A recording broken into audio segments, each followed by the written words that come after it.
This is Guardian Radio, your station for up-to-the-minute news, intelligent, interactive, and engaging conversation. 96.9 FM. The views and opinions of the hosts and guests are their own and do not necessarily reflect the position of the management and staff of Guardian Network.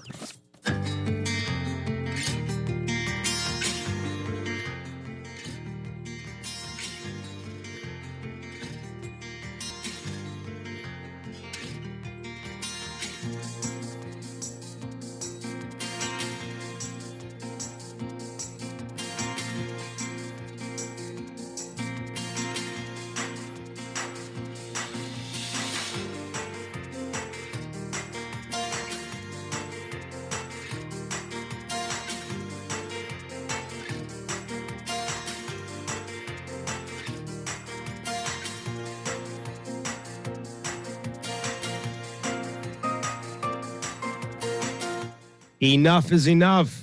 The Senate President denouncing marital rape, calling for swift action on laws to protect victims of gender violence.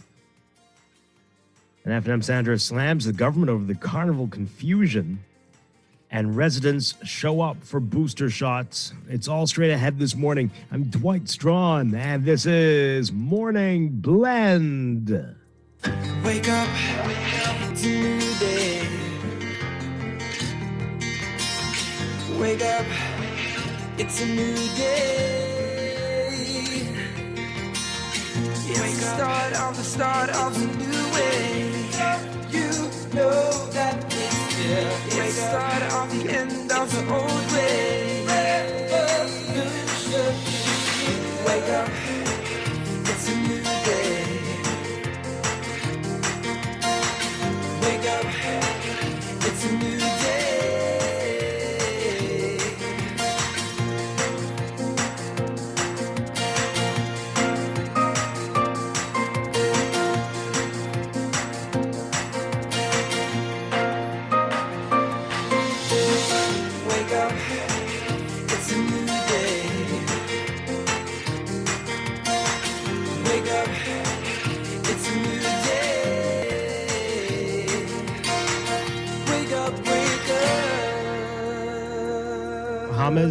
It is Tuesday, December 14th, 2021. This is Morning Blend on Guardian Radio 96.9.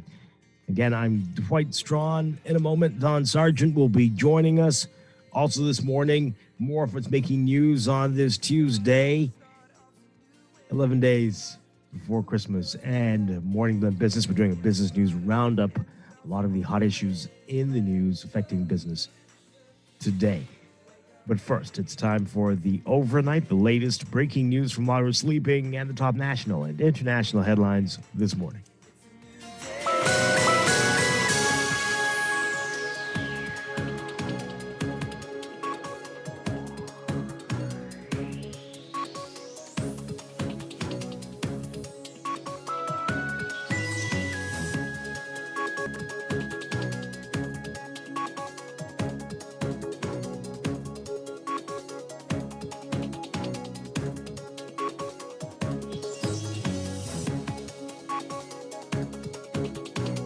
Investigations continue into an attack at Princess Margaret Hospital. A patient at Princess Margaret Hospital attacked by two men in the trauma area of the emergency department. It happened on Saturday, according to the Public Hospitals Authority. The PHA said the victim was being treated for injuries, was attacked by another patient and an uninjured man. That's how they described him.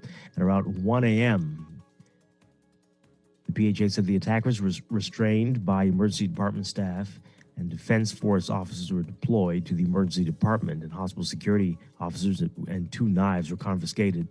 The authority said no other patient or hospital staff were injured during the incident, and the attacker was arrested.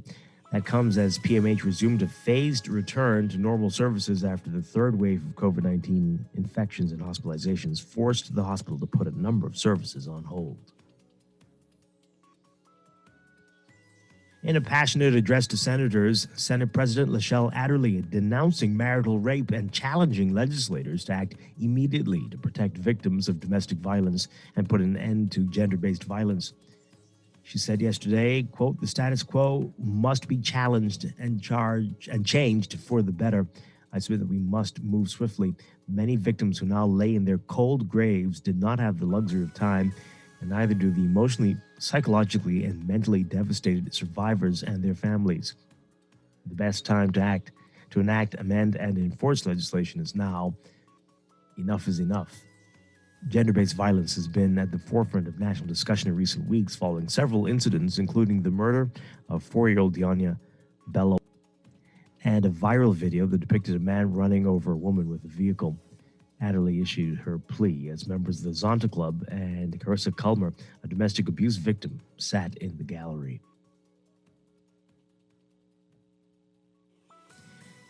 Also from the Senate, a letter tabled in the upper chamber yesterday by F&M Senator Maxine Seymour purports to show that the PLP was given approval by the Ministry of Finance to import the equipment for the 2021 Christmas Carnival. Seymour, who was speaking during debate on the merchant shipping bill, slammed the confusion, her word, over the holiday event. She said, quote, "I'm just keeping an eye out to see whether or not it could possibly, and I'm not suggesting that it is, just have been staged, and that we come back with another illusion type of situation where eventually it's approved by our hanging children are indeed on the merry-go-round this season." The Ministry of Health denied a request by the operators to hold the event this year due to concerns relating to the COVID-19 pandemic. However, it's unclear who gave permission for the operators to bring in the equipment, which is currently set up at Fort Charlotte. The Nassau Guardian reached out to the Office of the Prime Minister yesterday and was promised a comment on the letter, but received no response up to press time. A former F&M MP claimed yesterday that it is common practice for a political party to seek approval on behalf of the carnival operators.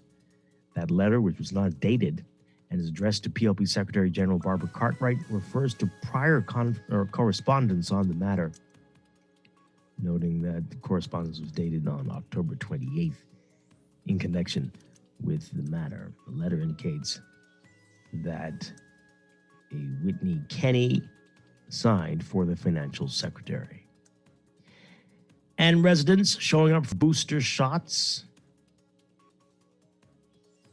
on the first day available for folks who've been fully vaccinated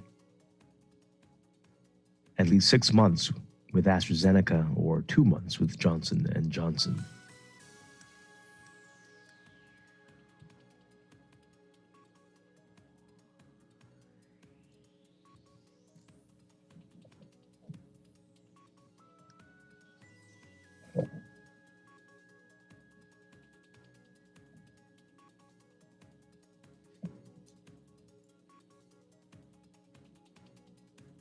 Overseas, from South Africa, 2-dose Pfizer-BioNTech vaccination provides just 33% against infection by the Omicron variant of the coronavirus, but 7% against hospitalization, according to a large-scale analysis in South Africa released today. The first large-scale analysis of vaccine effectiveness in the region where the new variant was discovered appears to support early indications that Omicron is more easily transmissible and that the Pfizer shot isn't as effective in protecting against infection as it was against the Delta variant.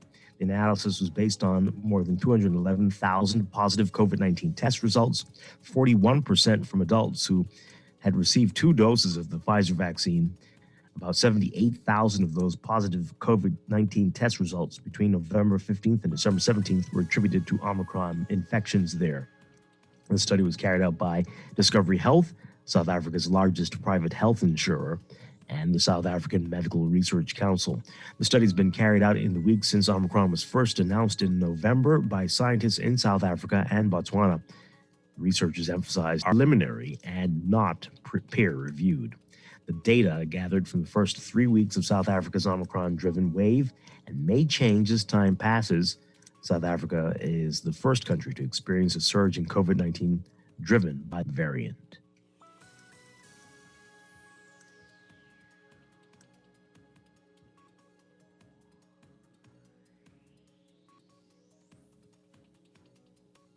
And more on Omicron, China has detected its second case of the Omicron variant in a 67-year-old man who tested positive after more than 2 weeks of quarantine.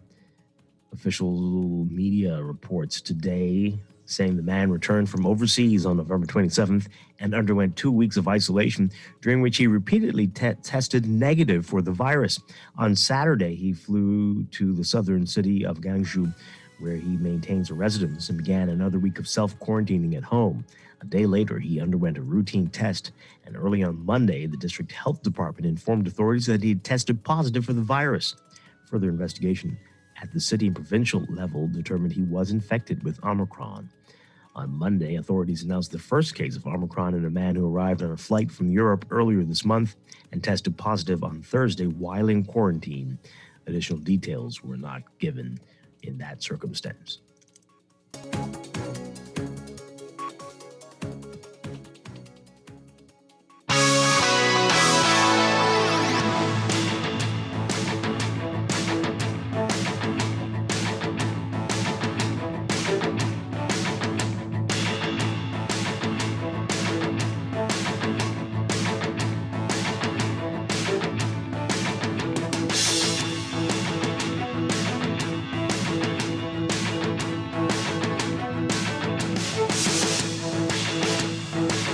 Sports from the NBA, Stephen Curry pursuing the NBA's career three-point record and has created warm and fuzzy environments for the Golden State Warriors at each stop as crowds are cheering him on. Fans want to see history, and they want to see the 33-year-old Curry break Ray Allen's career three-point record in person.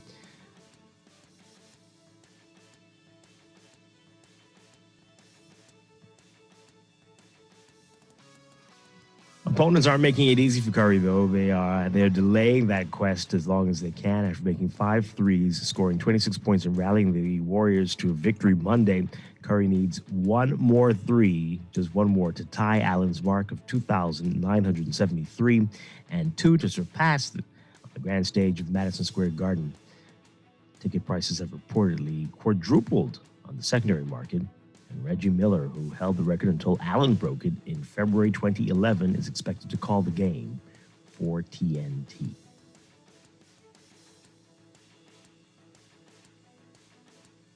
From the NFL and Monday Night Football action, from the first play to the last, Aaron Donald and the Los Angeles Rams showed they're still a heavyweight in the NFC West.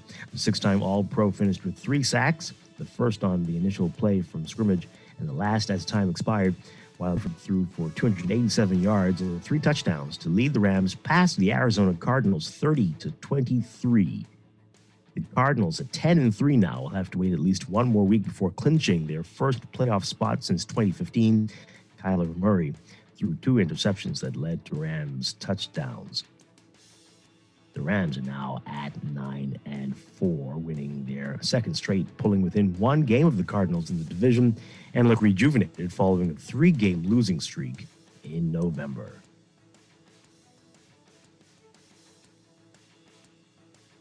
More from the NFL. The league is requiring coaches, frontline staff, and team personnel to receive a COVID-19 booster by December 27th. In a memo was sent to teams on Monday and obtained by the Associated Press, the league said that given the increased prevalence of the virus in our communities, our experts have recommended that we implement the CDC's recommendation. The league's requirement extends to all Tier 1 and previously received the vaccine, though players are in the Tier 1 designation. With coaches and trainers, the mandate does not apply to players because discussions with the NFL Players Association are ongoing. The CDC recommends an individual who received a second Pfizer or Moderna shot to complete the primary vaccine series more than 6 months earlier and should receive a booster shot. A person who received the single-dose Johnson & Johnson shot more than 2 months earlier should receive a booster shot as well. That's sports, and that's the overnight. Time for your first look at weather.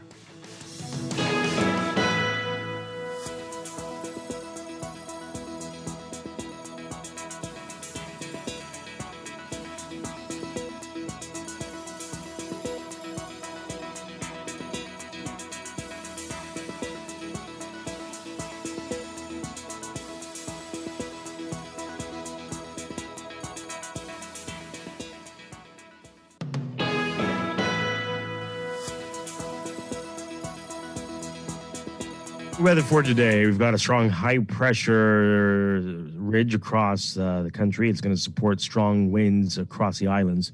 Beachgoers should exercise caution due to rough surf and the high risk of rip currents along north and east coast beaches. For today, for the northwest Bahamas, look for variably cloudy, windy, and warm conditions with isolated passing showers through tonight. Small craft should exercise caution, and an advisory will come into effect tonight.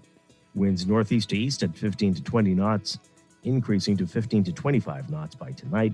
Seas 4 to 6 feet, building to 5 to 8 feet tonight. For the central and southeast Bahamas, variably cloudy, windy, and warm, with isolated passing showers through tonight. Smallcraft advisory in effect. Winds northeast to east at 15 to 25 knots, seas 5 to 8 feet. Temperature-wise, look for highs getting up to around 84 Fahrenheit, 29 Celsius. Overnight lows tonight getting down about 70 Fahrenheit, 21 Celsius. That's your first look at weather this morning. We'll have your extended outlook coming up after traffic in just a bit.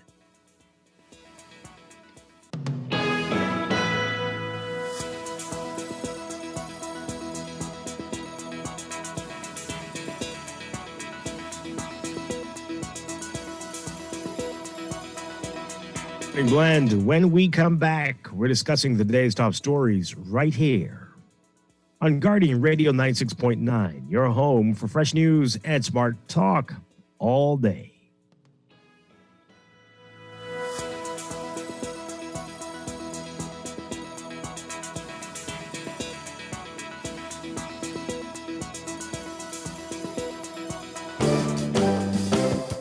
Has been growing with the Bahamas for over 110 years. We are committed to deepening our relationship with existing clients and forging new ones in the future.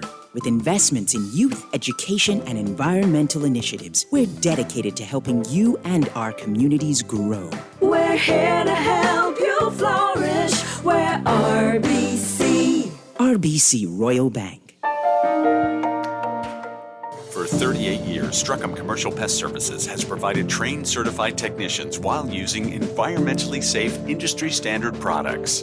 Pests can devastate your business. Together, we will ensure adequate sanitation standards and safe pest exclusion methods. Uncontrolled pest problems lead to significant financial loss due to food contamination, business disruption, and stock waste.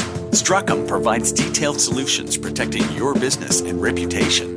Strachan, #1 in pest control services. Food security is a challenge for many. Now in a pandemic, many more are unsure of their next meal. Through their Feed 5,000 program and a $20,000 donation, working to ensure that everyone has a meal for the holidays, and they're inviting you to help. Now until December 17th, visit any Solomon's, Costrite, Fresh Market, or Domino's in Nassau or Freeport, and Exuma Markets in Georgetown to donate and help feed a family in need this Christmas. No amount is too small. Remember, we're all in this together.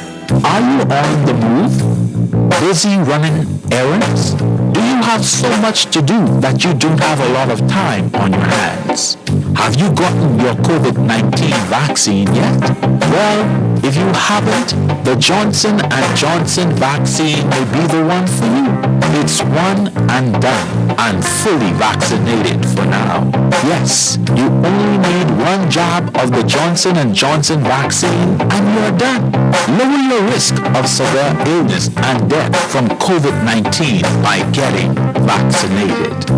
This message has been brought to you by the Ministry of Health and this radio station.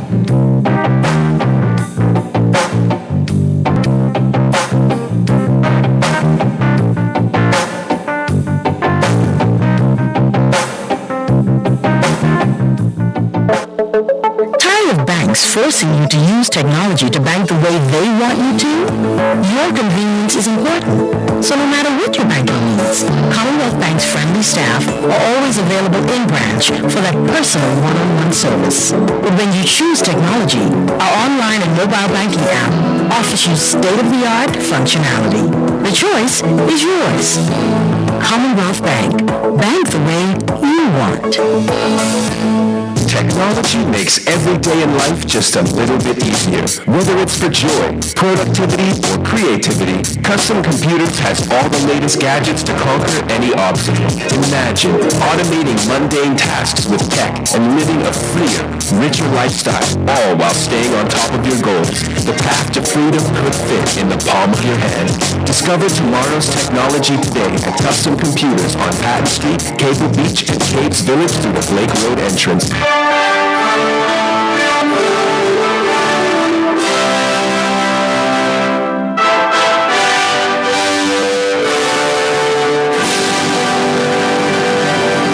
It's that time of year once again, and we at Screws and Fasteners World say thank you to our valued customers for trusting us with your projects throughout the past year.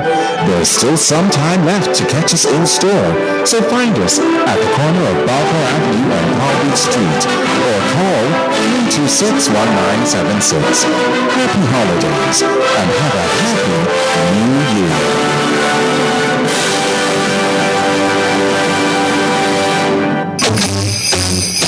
This is Ron McCartney, and I'm wishing you and your family all the happiness in the world this holiday season and all of God's abundant blessings in the new year. Here's to hoping you have a great 2022. Wake up today.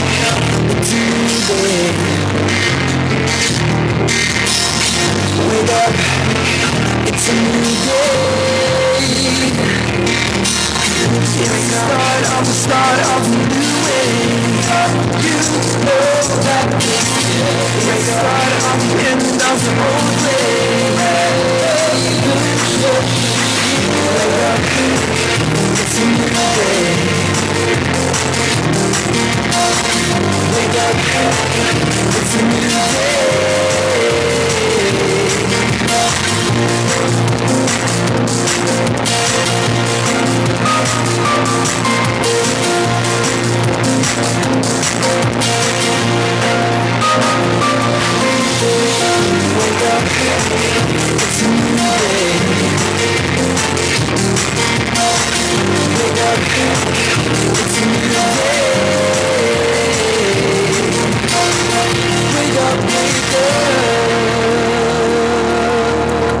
Welcome back to Morning Blend here on Guardian Radio 96.9. We are streaming live on Guardian Talk Radio, block and radio app for smart devices. We're also on your televisions on Cable Bahamas Channel 969 and BTC Flow Channel 612. You can tweet us at Morning Blend 969 or Facebook.com/Morning Blend 969. Email us morningblend@massguard.com, or you can text us on the Guardian Radio text line powered by BTC 422-4796. Standard text rates apply. Once again, I'm Dwight Strachan. Joining me now, Don Sargent. Don Sargent, good morning. Morning, Dwight. Great to have you with us as always. It's always great to be alive. 11 days to Christmas. Are you ready? Ready for vacation? Yes. Oh, yes. Are you having vacation, or do you call Christmas vacation? I mean, it's supposed to be having one, right? But who knows? Do we ever really get one? Some people do. We could take one, but then I'm doing things. And right now, tell me about it. Oh. Gotta go license your car like me. Oh, Lord. Oh, no. Oh, dear. That's the whole day of your life going. That's right. You're December. Oh, you poor thing. Yeah. So. Well, I don't think anyone's going to be there on Christmas Eve. That might be a good day to go if they're open. You think so? Oh, who would be there on Christmas Eve? Oh, dear. No. Are they open Christmas? It should be. I mean, it's a working day. It ain't no holiday. Friday. Yeah, that's government, man. That's. So they won't be there. That's what you're saying, right? Yeah, they close early usually. They close at 9:30. Yeah. But that's a Friday. I wouldn't take that chance. Maybe the Thursday, the 23rd. That might be a good day. That might be a good day to go. I may take my chance this week and see what happens. No, don't go this week. This is the week with the people who were supposed to license. We're going to get to that this morning. They're still there. Let them go. And the next week, and closer gets to Christmas, people are like, I ain't got money. I ain't got no money to license no car. And so, yeah. And then by the 23rd, everyone's in a Santa hat, and nobody has any time to think about that. That might be your best bet. But they probably got some money. I don't know. That ain't cheap. Good luck to you. You might want to start considering licensing your car in November. But oh well. I tried that before, but then all the people do the last minute November thing, and they just like bum rush. You know how it is.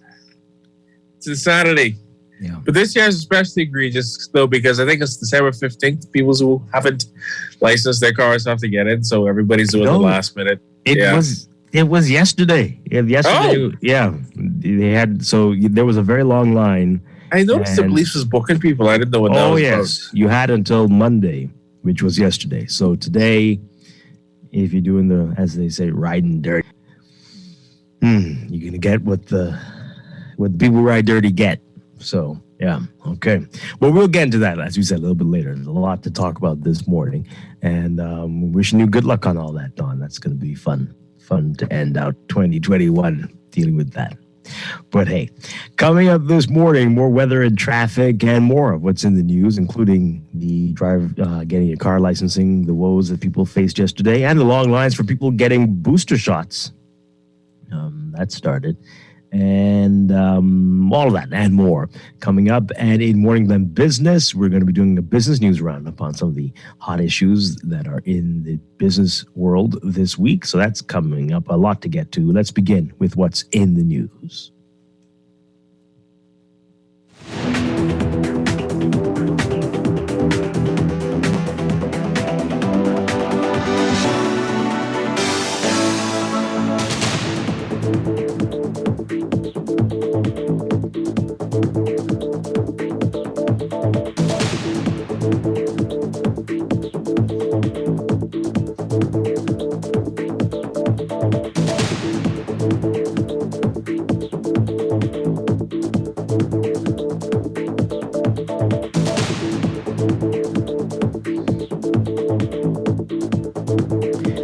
And in the news, the big headline in the National Guardian, enough is enough. The Senate President denouncing marital rape and calls for swift action on laws to protect victims of gender violence. I'm just going to read a little bit of this here. Senate President Michelle Adderley denouncing marital rape and chapters to act immediately to protect victims of domestic violence and put an end to gender-based violence in a passionate address to senators yesterday. Our Rachel Scott writing about this, saying, quote, "The status quo must be challenged and changed for the better. I submit that we must move swiftly. The many victims who now lay in their cold graves do not have the luxury of time, and neither do the emotionally, psychologically, and mentally devastated survivors and their families. The best time to enact, amend, and enforce legislation is now. Enough is enough." Of course, quite a few stories have come to the forefront in recent weeks involving domestic incidents and domestic violence, and especially that video we all saw with that man who ran over a woman with his vehicle, and of course Bella Walker, the 4-year-old who was murdered. And in the Senate yesterday, Carissa Culmer, a domestic abuse victim, was also in the gallery. Senate President Adderley went on to say, quote, "The continuous courage and fortitude demonstrated by vulnerable women like Carissa Culmer, who stand and say a resounding no to the traumatic stress and pain of domestic violence, must be supported by the enforcement of legislation, policies, and procedures to eradicate gender-based violence. The abuse Carissa has sustained also painfully reminds me of Marco Archer, baby Bella, and the lady who was attacked with her child in hand and rolled over by a vehicle. These are only a few incidents that have rocked the national psyche. Many more exist, and unfortunately, there are many more stories we will never know." She went on to say, quote, "The President of the Senate and the Senate body as a whole denounces and stands in complete and total solidarity against any form of violence, and in particular, domestic violence, violence against the elderly, women, children, and marital rape. When passing or creating legislation, the Senate body must ensure that the gender-based violence scourge facing our democratic nation is addressed with robust, pragmatic, and common sense holistic legislation, which is buttressed by policy initiatives that protect all Bahamians. The empowerment of women cannot be exclusive to or solely focused on socioeconomic celebratory accomplishments, but must equally include the provision of practical and efficient safety nets for the vulnerable. So, I mean, not to be that guy, right? But government. So, is there a plan to introduce legislation, or are we just doing this lip service thing of saying someone's so brave and then doing absolutely nothing? Because remember, we've been down this road before. From 2009, addressing this issue of gender-based violence, that failed miserably when Loretta Butler Turner brought legislation to the House of Assembly, largely due to the opposition at the time, which would have been the PNP, as well as the religious community. Of course, the environment is different now. Same situation in the gender equality referendum. I'm not against what you say. I'm just saying, like, is there an actual concrete plan of introducing legislation? Is there money to draft this legislation? Is there a timeline we can expect this to happen? Or are we just doing the whole PR rounds of saying things? But, like, everything that you're saying doesn't matter if no legislation comes forward. It's been 10 years since more than 10 years. What is it, 11 years? Basically says we've addressed this issue since. So, like, I would like to hear some concrete plans of changing these things, but, like, a speech or the Senate doesn't really mean anything if no meaningful legislation is voted on and nothing is done about the situation. And also, and you're right, is it just talk? But also, with except for marital rape, all of these things are illegal and against the law. Now, yeah, maybe the sentences may not be long enough, and fines often, and that's not good. Yeah, enough, I was right? very confused about the part about the children. Listen, I'm against those things too. I thought they were illegal already. They are. So people are, we applaud the Senate president for speaking out. People need to say things, sure.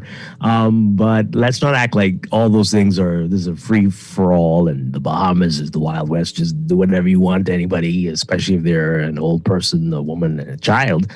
No.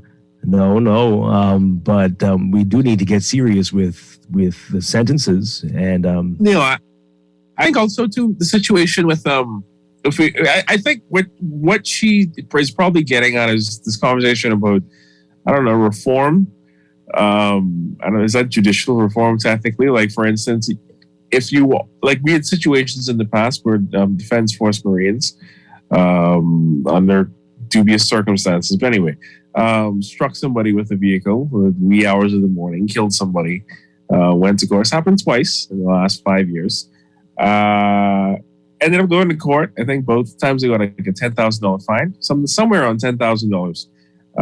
Just walked off, and I didn't realize that in our laws, depending on the circumstances, if you strike and kill somebody, I think we even had an instance of someone who was intoxicated and did this. They changed the law supposedly, but we'll see.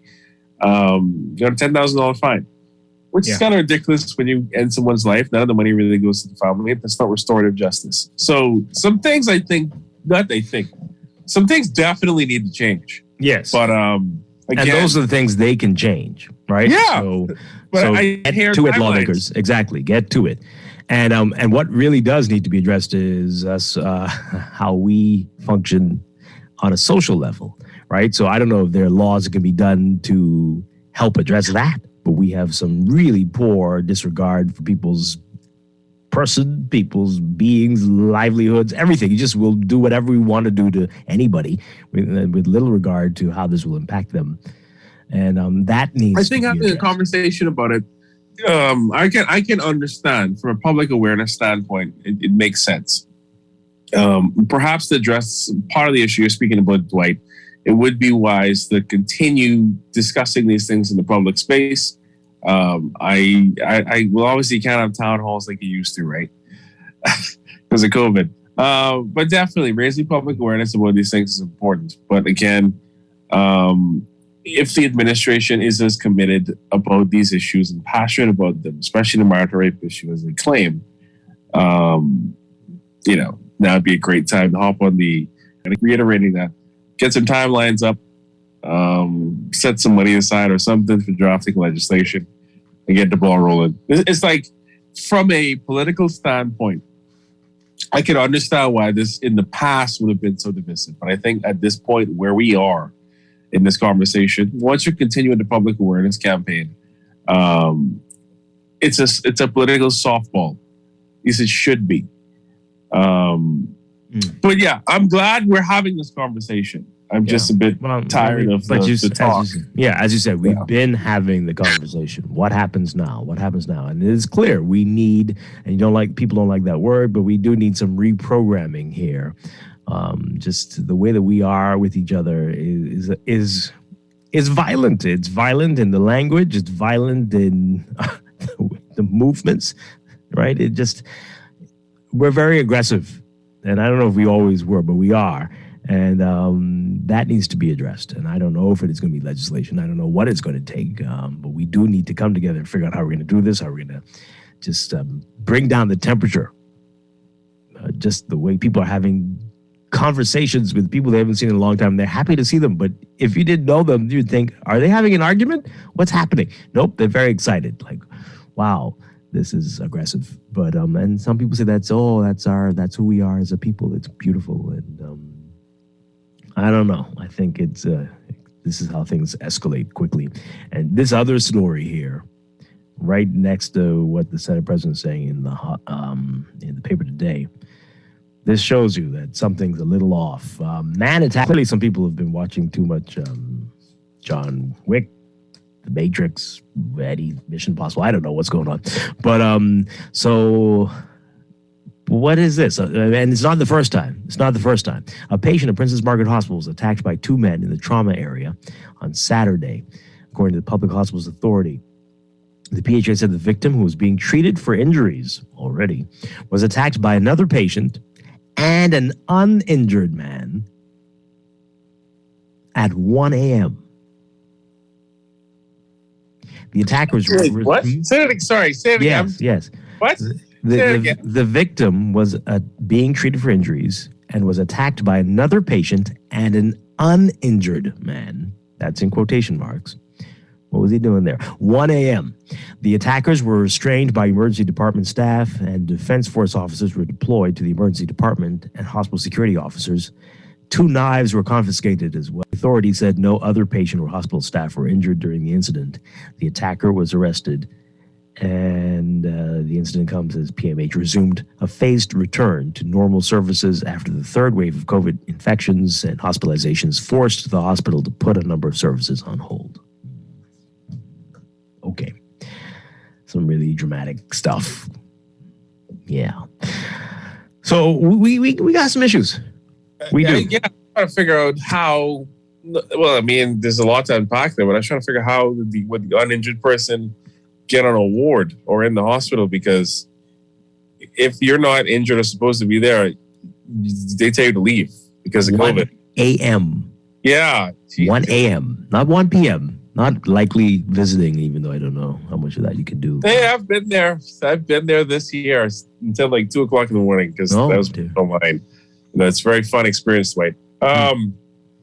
The one is not having insurance. But yeah, no. I mean, you were there seeking medical attention. Yeah. Uninjured. No, right. I was very much so injured at the time. No, but when I first heard the story, the first question I had to ask was like, were these suspects? I guess I'd call them that at this point, right? Were they on like bath salts or something? Or likely they knew each other, and likely this was we ain't finished with you yet type thing, you know. Mm-hmm. But this is what we're dealing with. These are the type of people. These are right, the people next to you, and the people who can you be surprised when they're in their domestic relationships getting involved in. So would this count as attempted murder? I don't know. They've been. I don't know if they've been charged yet. Been arrested, but we will see. All right, that's knives. Knives are confiscated. That sounds like attempted murder. If they produce the knife, that definitely sounds like. But that's just my opinion. I'm not a lawyer. I don't do Could have legalese. easily been a gun. Yep. Yeah. So we've got social reprogramming to do. We have to do this. We need to get this quick. I say we got to take a page from the Japanese, and you're all going to laugh at me, and I bet you this is going to be recorded and put out on all over the media, social media. Listen to what that clown in the morning said. But yeah, we need to take a page from the Japanese, introduce some animated characters, and have some happy music somewhere to just bring down the temperature. Bahamians are on edge, are heated, ready to attack verbally or otherwise at any minute. And this isn't good. This isn't good at all. We need to return to what people said we were. Happy, friendly people. We need to get back there. And I know it wasn't always, we know it wasn't like that all the time. But we are far removed from that. Far removed. I blame Carlos Leader. You blame what, sorry? Nothing. Moving on, Dwight. That's that was a different era. Okay. Yeah, that was before. We can get back. We can get back. You think so? We can get back. Like I said, the Japanese did a great job. I think they weren't far off from where we are right now, before World War II. And but we. I don't know, Dwight. What is it now? I think I saw that report a few weeks ago about from the Ministry of Education that several thousand students were just missing for the last 2 years because it didn't spread as such. And so so I don't know, Dwight. I think if anything, we're railroading further down this road. We are, but we can get back. And those kids are up to date on everything that happened in pop culture in the last 2 years. In the last 2 years, they know about that. So if we rejigger, we repackage what we are trying to do in a creative way, we can get this place back on track. It's going to take a lot of work, and people are going to have to maybe. Dwight, you have so much. I have so much faith, and that's something I admire because you. I have faith on air, but we could pivot. Talk to me at 10:30. We could change, and no, I don't think any of those things are going to happen.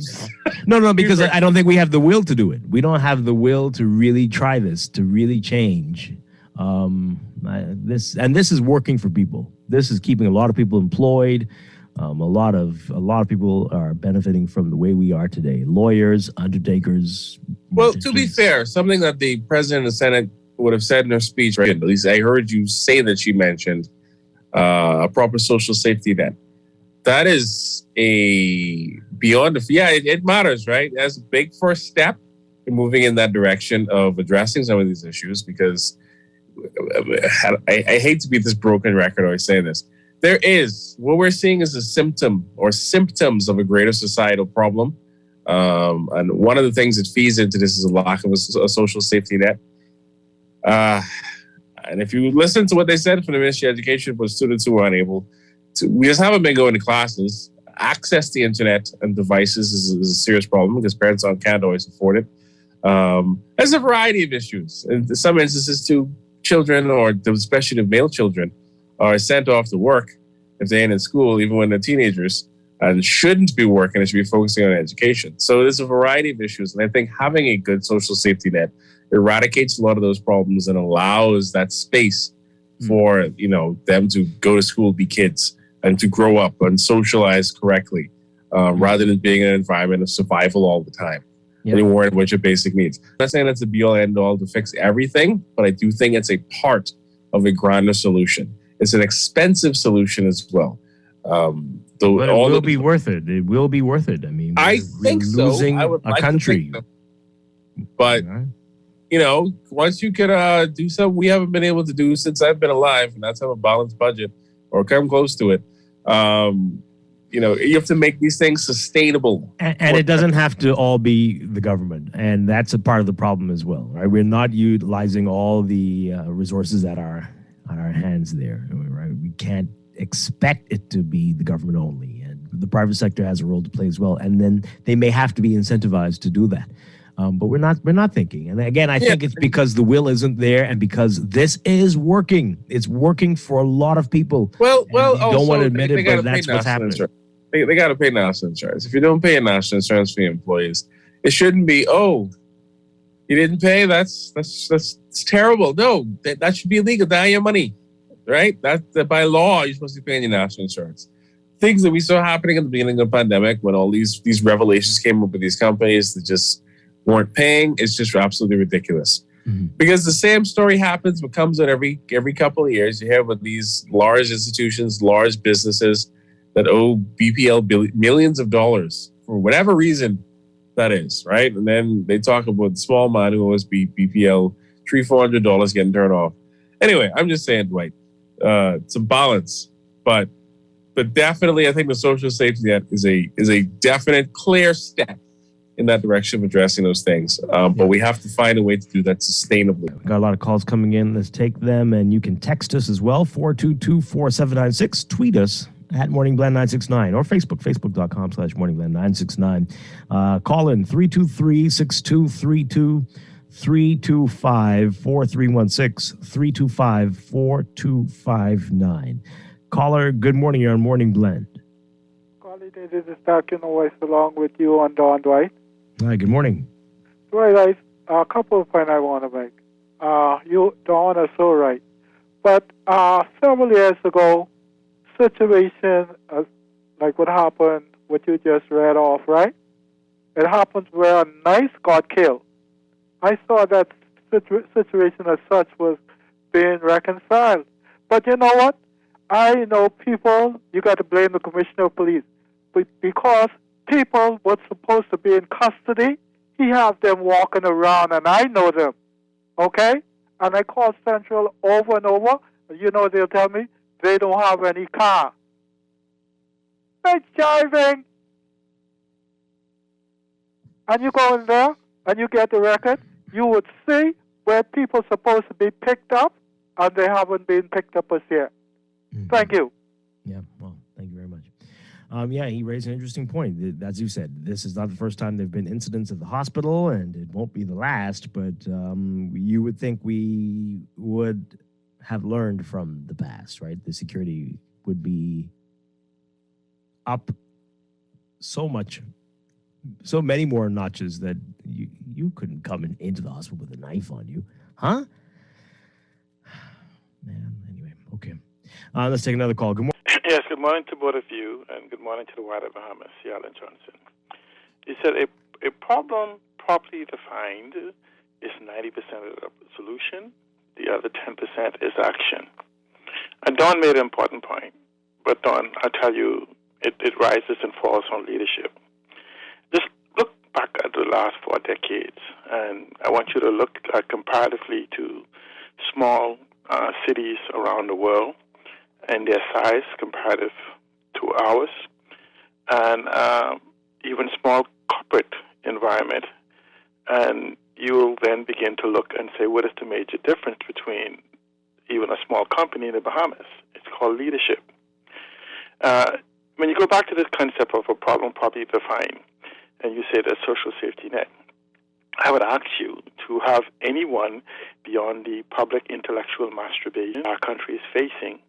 If you listen to the Senate, what you heard was a multitude of issues that was all combined, convoluted, conflated, to make a point. Because if you take some of them individually, it's simply issues that we have failed to act on because laws and other things are already in place. When you begin to talk about this spousal rape issue, there's more than just simply passing a law. There's legislation that has to enable an environment for, as an example, one, for when a person wants to be separated from the spouse. And we like to say we want spousal abuse, and then we go right into, we say, we need to have non-gender abuse, and we need men to stop beating women. Is it a non-gender where men, women, whatever else? And so with this, they look for hot button issues. But going back to enabling legislation, so that a person can define when are they separated from their spouse. Okay? Because we can really call it where people live together, that's a certain issue. We combine a lot of issues. And so if we don't even have the data to support any of the conversations we have, we take one or two instances in the public domain, and then it becomes the benchmark for everything. And so I'm simply saying, but Dawn, you have an important point, the social safety net. If we as a country, now, Dwight, you might like this. Just before I come back to you, Dawn, maybe we should just have a program called Scared Straight for abuse. But when you come to the social safety... Why would I like that? Yeah, I don't know. We figure we could solve everything by just scaring people into behaving. Oh, I won't like it. But that's what some people do think. Yes, I agree. Right, but just if you go back to the social safety net, let's go through the list of things that we have concerning 250,000 working adults, 100,000 young people, and then you break them up in categories. Let's go through housing, health, wealth, mental issues, children issues. We're screaming. We can solve poverty. We can solve social safety net. But government's responsibility to define those issues and to provide those data, provide those statistics. We have none. And so we always go on emotional, anecdotal, whatever information. And so we just talk. I call it public intellectual masturbation.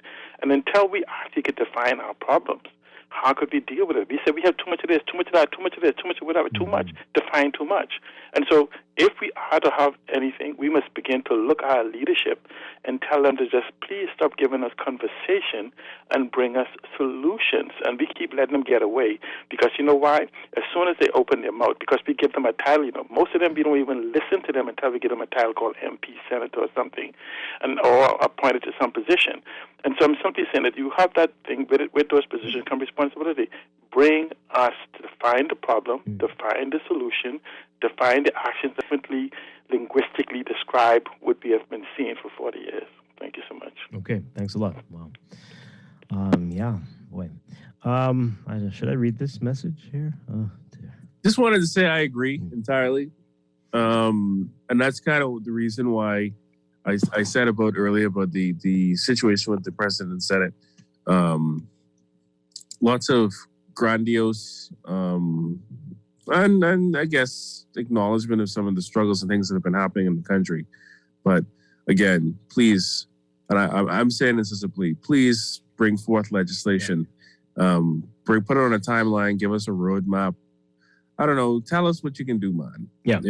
We did a show a few months back, maybe even a couple of years now, on divorce and how complicated it is to that needs to change divorce. Too. That's very archaic. Yeah. So C. Allen brought that up, right? And so there are a lot of people being forced to live together and their marriages are done and they're in this weird area or spouse, but and so this is bizarre. And all these years, decades, people know that this is causing problems. You cannot get divorced here on irreconcilable differences, right? So you just can't, we really aren't getting along. This isn't working. That's not going to work. It has to be something extreme. And we're putting people in harm's way. We really are. And causing almost everything to... It's going to be rare in this type of environment to have an amicable divorce. And these lawmakers know this. They know this. What are they doing? They doing anything about it? No. They got to work it out. Let them work it out. They get time and prayer will solve it. Sure. This is foolish. So, as we say, we applaud the senator, the Senate president for saying this, but we need all the lawmakers to save the speeches and practice what you're preaching and really bring the. That's why we put you there, not to come and find. I think a good way to sum this up, especially the way things have changed in terms of where people stand politically, which is very interesting, always fun to watch. I'm looking for another Loretta Butler Turner moment, just like in 2009, where she tabled legislation to change around her. I am looking for those instances of members of parliament bringing forth legislation, right? Those are always the exciting announcements, and that's when I want to hear the speeches about these things. That's when I want to see all this supposed public engagement and everything. When those moments come up, I'm looking forward to a lot of those, because a lot of things this government has as softballs for laws that will change a lot of the social issues that we have in the country. Of course, you can't just legislate away all your problems. But I definitely think in our case, good legislation, is a key to getting out of a lot of the situations that went. And then the thing about divorces, Dwight, I think is absolutely pertinent because it kind of ties into a bunch of other issues that we have. Yeah. And maybe I'm saying this from a position because I've already debated this and had these conversations, I don't know, 10 years ago. So my viewpoint may be different from a lot of other people. So me hearing these things now just sounds like a lot of repetition. And that may not be the case for more Bahamians, right? But I am, one thing I am hopeful about, like I said, is that the public sentiment seems to be different now than it was years gone by.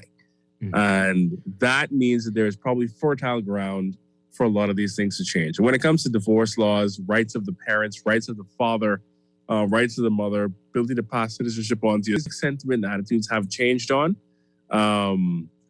It all depends on how the government frames things, because I just want to say one thing on this. Under no circumstances should the government ever handle any of its public awareness campaigns the way they did the gender equality referendum.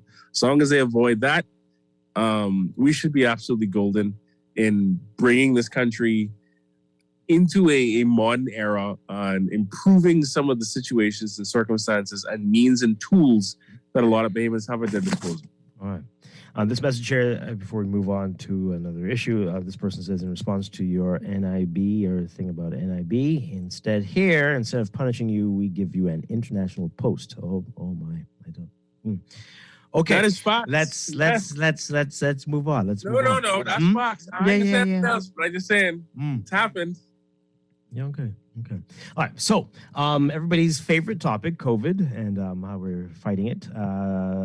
So this out of South Africa, the South African president Cyril Ramaphosa has posted getting a booster shot because he's tested positive for the disease and is recuperating from mild illness. His mild symptoms. His office announced that yesterday. The president is receiving medical treatment for symptoms and is self-isolating in Cape Town, according to his office. South Africa's regulatory authority last week approved the Pfizer-BioNTech vaccine to be used as a booster shot, opening the way for third doses to be administered to adults in order to battle the current surge driven by the Omicron variant there. There's some other interesting news coming out of South Africa. Let me see if I can pull that up there. The rolling average of daily new cases has risen over the past 2 weeks from 7.6 new cases per 100,000 people on November 28th to 32.7 new cases per 100,000 people on December 12th, according to Johns Hopkins University. More than 70% of the new cases since mid-November are Omicron, according to nationwide tests. Now, news that he contracted COVID has sparked different reactions from citizens, with some saying they hope it's going to encourage more people to get vaccinated. Wow. All right, so they have some interesting news coming out of some studies that are being done there. And this is going to be fascinating to a lot of people. All right, so a 2-dose Pfizer-BioNTech vaccination provides just 33% protection against infection of the Omicron variant of the coronavirus, but 70% protection against hospitalization, according to a large-scale analysis in Africa. And that study was released today. The first large-scale analysis of vaccine effectiveness in the region where the new variant was discovered appears to support early indications that Omicron is more easily transmissible and that Pfizer isn't as effective in protecting against infection as it was against Delta. The analysis was based on more than 211,000 positive COVID-19 test results, 41% from adults who had received 2 doses of the Pfizer vaccine, and about 78,000 of these positive COVID-19 test results between November 15th and December 7th. This is according to the Associated Press. These were attributed to Omicron. The study was carried out by Discovery Health, South Africa's largest private health insurer, and the South African Medical Research Council. The researchers are saying that these are just preliminary findings and that things could change over the next few weeks, and it still hasn't been peer-reviewed yet. But that's what they're seeing about Omicron, right? Now, yesterday, booster shots became available here for the first time, and a lot of people showed up. And there were some long lines. For more on how that went yesterday, take a listen to this report from our Berthany McDermott.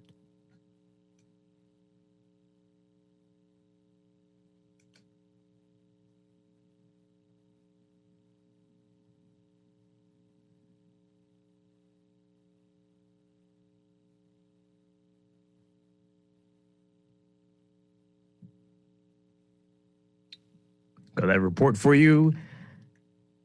Months after becoming fully vaccinated, Bahamians trickled into the Kendall GL Isaacs gym to get their COVID-19 booster shot, which is now available to individuals 18 and older. Well, I think it's important that everybody that are vaccinated, because with the new variant that is out now, I think people need to wisen up and get vaccinated. Because I have underlying condition and this variant doesn't sound right. So I decided to come and take it. As of December 11th, the number of fully vaccinated individuals in the Bahamas stood at 151,183. 147,433 received one dose, excluding the one-shot Johnson & Johnson vaccine, while 293,347 vaccine doses were administered in total. Site manager Nikisa Munnings Hall said around 160 appointments were made for today. Their vaccine of choice, Pfizer. So far, the process has been going pretty smoothly. Persons either book their appointments or we book it for them as they walk in. And if you're thinking to make an early appointment for the COVID-19 booster, you should maybe reconsider. This is Munnings Hall says the system won't allow them to input the appointment. If you're not exactly 6 months, the system will do 180 days. So once we try to book a person, if it's not their date, the system will tell us which date they can return on. Of the individuals interviewed today, around 60% of them indicated that they either got or were looking to get the Pfizer shot. Consequently, Munnings Hall admitted there may be an overflow of the Johnson & Johnson doses. And as the newly discovered Omicron COVID-19 variant wreaks havoc in other parts of the world, these residents say Bahamians need to get serious and get the jab. I don't understand it because we've had vaccines as children and it offered us the protections that we need. I'm Berthany McDermott. Okay. Let's get your views on this, folks. Boss, did they say they have an overflow of the Johnson & Johnson vaccine? Yeah, you remember they're trying to get rid of all those before they expire at the end of the year. So people still aren't getting them, the Johnson & Johnson. Because I thought that was the easiest one, like, because it's they're giving you the option to get Pfizer or you can get Johnson & Johnson. Oh, so there's no AstraZeneca? Oh, no. But Johnson & Johnson is similar to AstraZeneca. I don't know if it's... Maybe it is. I don't know. Just, similar technology. It's the weakest... well, I'm sure they wouldn't like you to say that. But... okay, so let me rephrase that. It is the easiest because only one shot. Clearly not. Because you need a booster? Right. Yes. Well, you need a booster because of its we put it in different types of terms. It is because it's like the OECD. It's always moving the target to COVID. I was gonna say, think of the AstraZeneca as like 151 proof and that one being like 40 proof. Wow. Okay. Well, I think mine was a little better than that one. But okay. But hey, so but guess something, man. Guess something. Mm-hmm. Guess something. That's what they're saying. That's what they're Stay saying. protected. So as you heard, it wasn't set up really for walk-ins, although some got in, but people who were able to register. So if I got the AstraZeneca shot, both of them more than 6 months ago at this point, should I be taking a booster for Pfizer? You should be taking a booster. Apparently, which one it should be, I can't tell you. I don't know. You need to do your research. I just read to you what they're finding in South Africa that the Pfizer is it. I got AstraZeneca the 151 proof, so I they're know saying Pfizer providing just 33%, 70% protection against hospitalization. So I'm nervous. So you have to do some research. Everybody has to do some research. Yeah, because the first shot I got from AstraZeneca voiced me up. Tear me up. I am not interested in taking another, but I'll do some research before I jump on that bandwagon. But teach their own for the time being. Okay, let's take a break. When we come back, we'll pick up on this, get some more of your reaction to the booster shots and more of what's making news on this Tuesday morning. This is Morning Blend on Guardian Radio 96.9. We'll be right back. And what have you done? Another year over, and a new one just begun. And so this is Christmas. I hope you had fun. The new ones, the old and the young. A very Merry Christmas and a Happy New Year. Let's hope it's a good one without any fear. So this is Christmas for weak and for strong, the rich and the poor ones. The road is so long, and so happy Christmas for black and for This is Guardian Radio, 96.9 FM, Nassau, Bahamas. Coronavirus update. I'm Rita Foley with an AP News Minute. There's new information this morning about how well Pfizer's COVID vaccine protects against the Omicron variant of the coronavirus. The AP's Charles de Ledesma is overseas with this. According to a large-scale analysis by the group Discovery Health in South Africa, the two-dose Pfizer-BioNTech vaccination provides just 33% protection against infection by the Omicron variant of the coronavirus, but 70% protection against hospitalization. The first study of vaccine effectiveness in the region where the new variant was discovered appears to support early indications that Omicron is more easily transmissible and that the Pfizer shot isn't protection as it was against the Delta variant. I'm Charles de Ledesma. Pfizer is also saying this morning that its experimental COVID fighting pill appears effective against the Omicron variant. I'm Rita Foley.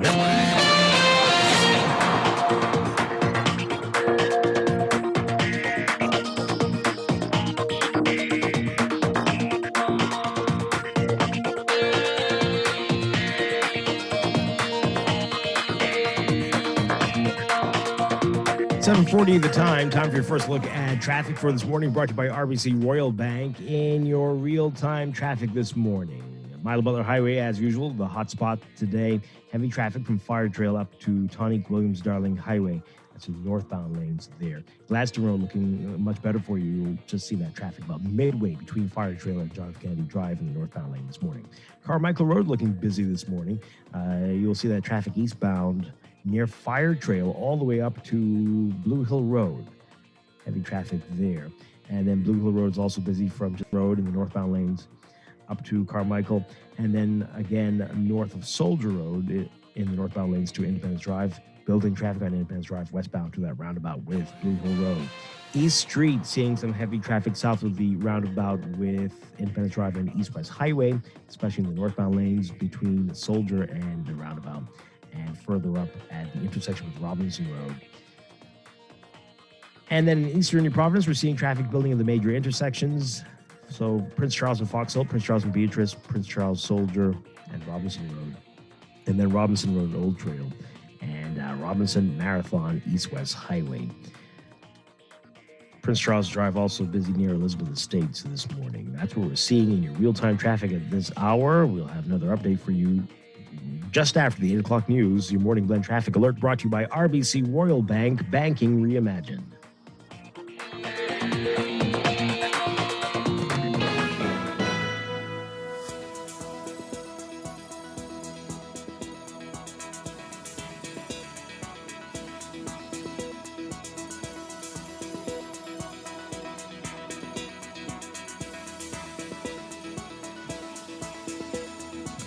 And time for another check of your weather for today, brought to you by John Bull. We've got a strong high-pressure ridge that continues to support moderate to strong winds across the islands. Beachgoers should exercise extreme caution due to rough surf and the high risk of dangerous rip currents along north and east coast beaches. For the northwest Bahamas today, variably cloudy, windy, and warm conditions with isolated showers. through tonight. Small crash should exercise caution, and an advisory will come into effect tonight.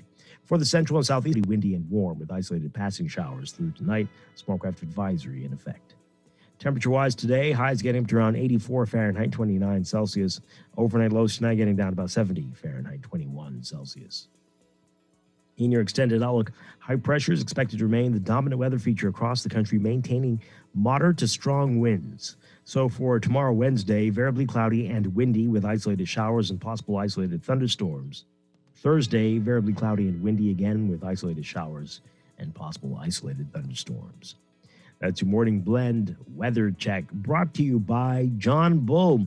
John Bull is giving you 24 reasons to believe this holiday. Enter to win one of 24 $500 gift cards with every $50 spent. Winners will then vie for a grand prize of $5,000, a $5,000 gift card. Believe, enjoy the joy of John Bull.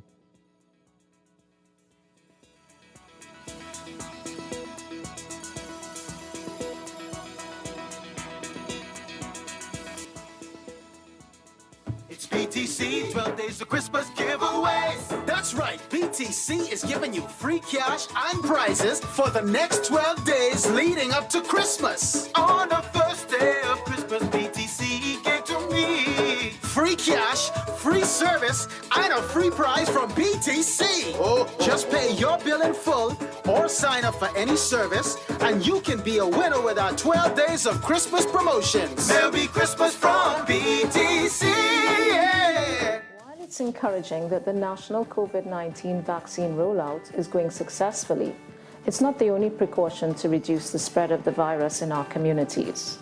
It's important to continue practicing safety protocols because it is our social responsibility to protect ourselves and to protect others. Wash your hands for a friend with a weaker immune system. Only read and share information from trusted sources to avoid unnecessary panic. I'm gonna need y'all to avoid these large crowds. You could have loved ones at home who have underlying health conditions. Do it. Practicing safety protocols is an act of brotherly and sisterly love. The life you save may just be yours as well as your neighbor. We will win. We will win. This message is brought to you by the PAHO WHO Bahamas and Turks and Caicos Country Office, the Ministry of Health, and the Healthy Bahamas Coalition. What does Christmas mean to you? What about the joy and satisfaction you get in starting the home projects you've wanted to do all year? CIBC First Caribbean helps you make wishes come true with easy and flexible financing on personal loans. Apply online and smile all the way this holiday season. Visit CIBCFCIB.com for more information. Terms and conditions apply. It's a different kind of Christmas, but everything is here. Yes, everything is here at Shop Smart Department Stores. 2 locations just for you. One on Mackey Street next to RBC, and in the Prince Charles Shopping Plaza. Come on down. Everything is here. At Shop Smart. At Shop Smart. At Shop Smart. Oh, everything is here.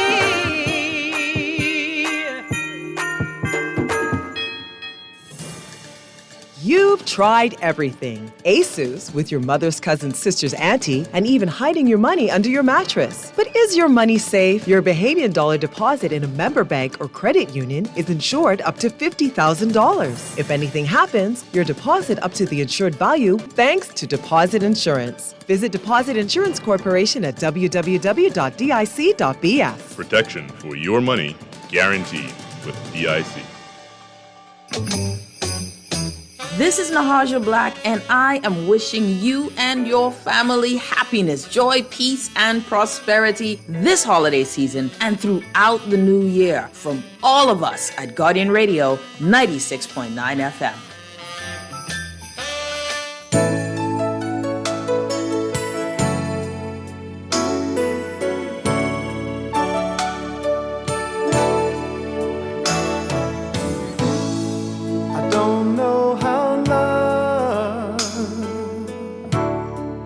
Do this to me.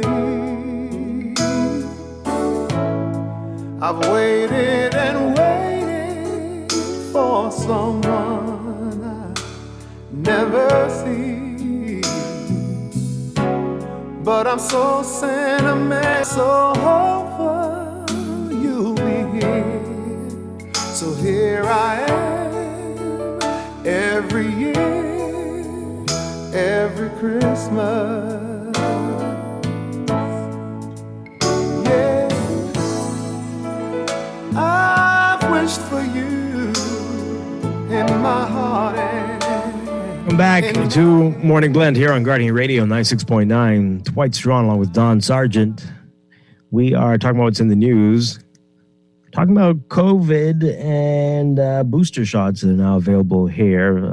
Asking you to give us your experiences if you went to get your booster shot yesterday or if you're thinking about it. Some good questions being asked. Which one should you take? Pfizer is offered as well as Johnson & Johnson. Some interesting text messages here. Someone says, and you can text us as well, 422-4796, or tweet us at morningblend969 or facebook.com/morningblend969 and call in 323-6232, 325-4316, 325-4259. This tweet, Dwight and Don, AstraZeneca is by far the best, but they aren't serious about giving the J&J. I went to get my booster. I wanted J&J, but if there aren't enough people on site to get it, you can't get it. And they shut down at 4 p.m. I mean, if people were willing to take it, okay. Oh, really? And so they shut down at 4 p.m. for J&J and open until 6 for Pfizer. They are pushing Pfizer more.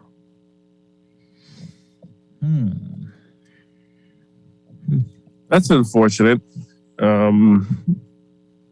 I wonder though, because I possible to get the Johnson & Johnson as like a boosters type of thing. I don't know. If Yes. Yes. If it's been 6 months, any one of those you can get. But now what this texter is saying, well, maybe you all should go together. Round up some people who want J&J. Yeah, I had the same experience with I had the same experience with AstraZeneca. I think the last time I went to get my last shot, there wasn't enough people yet, so we waited until more people came in, and then they, I don't know, I guess cracked the bottle open and was just like, it's a party, and then gave us the shot.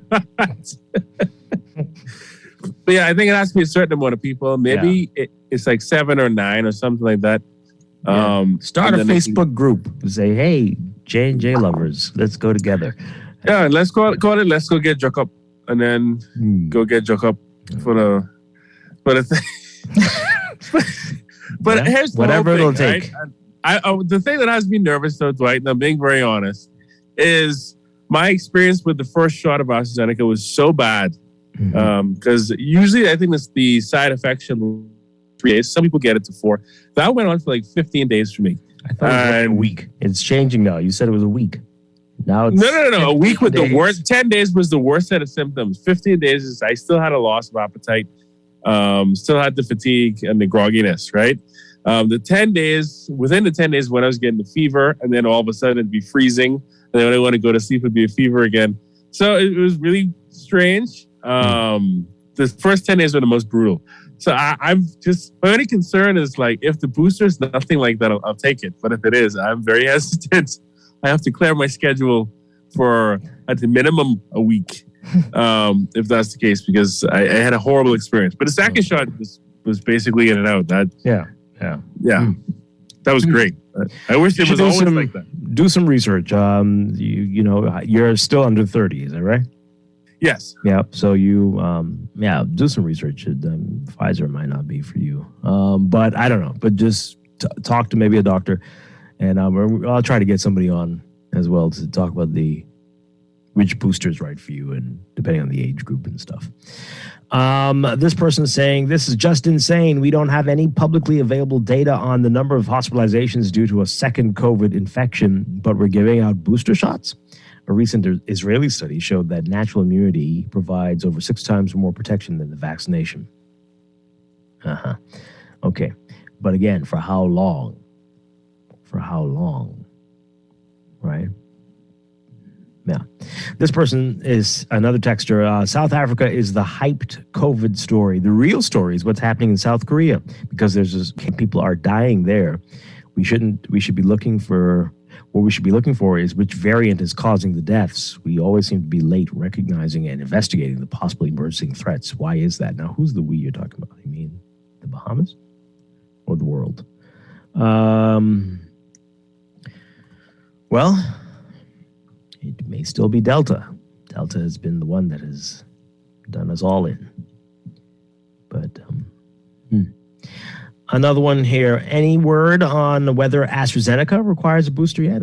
What are you talking about? That's what this is all about. There's nobody who's fully vaxxed on Pfizer yet lined up. Well, the ones who took it here, right? So this is all for AstraZeneca people. There are people who went abroad to get Pfizer, and they are required to get a booster, or they will if they want. But what's happening here right now are the people who got vaccinated with Pfizer 6 months ago and Johnson & Johnson 2 months ago. So if you are eligible to get a booster shot. So this is you. Yes. Mm-hmm. Shots for everyone. Yes.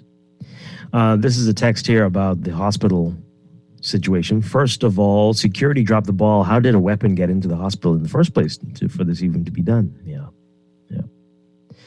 They didn't really check you, I think. I don't recall ever being searched. I didn't have anything on me. But there's a metal detector. There definitely is. If you come if you go to the front entrance, but if it's the main depending on the time they went in, because sometimes they do triage.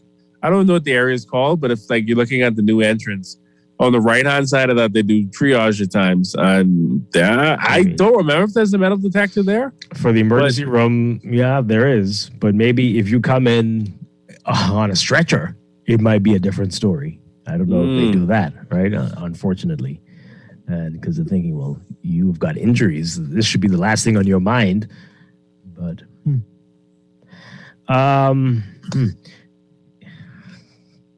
That was sarcasm, texter. They say COVID is only your favorite topic, and the good doctor. I don't know which doctor you mean. Trust me, most of us couldn't care less. Well, it's certainly not my favorite topic. That was all sarcasm, but okay. The country is a ripoff and a lie. Everything is done halfway and half blank. A patchwork country where nothing improves or gets done. That's just a random text about, okay, well, just letting you know, apparently. Mm-hmm. All right, the carnival soon open. I'm sure you saw the news on that, right, Dwight? About anyway, let me shut up. We're going to talk about carnival just that after the news. Call in, though, 323-6232, 325-4316, 325-4259. Tweet us, Facebook us, text us, 422-4796. Somebody else is saying that they went to get their booster, but the wait was too long. It might have taken at least 3 hours in total, and they didn't have time for that. Well, I'm sure by next week things will be a little different. This person is suggesting that, Dawn, you must have taken that vaccine while you had COVID. That's a thing. A lot of people probably took their vaccine while they had COVID. It's weird that no one requires testing before taking the vaccine. Maybe. I would like to think not. I didn't have. If I did, in a hypothetical situation, I would have been 100% asymptomatic because I felt perfectly fine.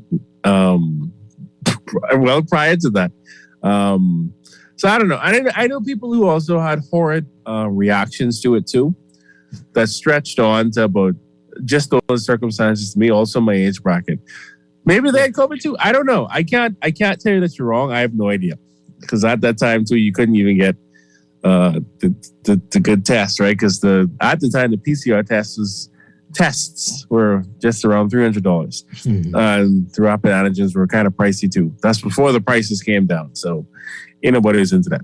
Well, but, no, I mean, people were telling you that wasn't going to be really accurate. Remember, initially they were really downplaying it, and so everyone was being led to the PCR test. Well, I think those weren't the ones that came in on the plane, man. Remember they shut down the country? Oh, yeah, some tests coming on the plane. You know what I the go. bootleg antigen test initially. Is that what you're saying? Oh, okay. Yeah, I mean, nowadays you can even buy rapid antigen tests on Amazon and do it at home yourself and certify it through some app they have. Same with PCR tests. I don't know how accurate they're going to be, but I presume they're probably just as accurate as the test we got originally, right? Wow. There you go. But good point. I may have been the case. I doubt it, but I don't know. So I can't quantify and say yes or no to that. Yeah, that's scary. All right. So as we said, we're going to follow up on this and we're going to have some people on to talk about it and what you should get. And I'm sure a lot of people were wishing they could get an AstraZeneca booster shot. Why not? But we'll see. We'll see. All right, let's break for the news. When we come back, a lot more to talk about, including Carnival, what one senator discussed yesterday, which many of you have been talking about on radio for a few days now, because apparently so many people knew that the political deeply involved in Carnival every year, because why not? They're involved in everything else, sure. But we'll talk about that and what's going to happen. Is this going to get approved after all? We'll get into that in just a bit. This is Morning Blend on Guardian Radio 96.9. Let it snow, let it snow, let it snow. When we finally kiss goodnight, how I'll hate going out in the storm. But if you'll really hold me tight, all the way home I'll be warm. The fire is slowly dying, and my dear, we're still goodbying. As long as you love me so, let it snow, let it snow, let it snow. Doesn't care if it's 10 below. He's sitting by the fire's cozy glow. He don't care about the cold and the winds that blow. He just says,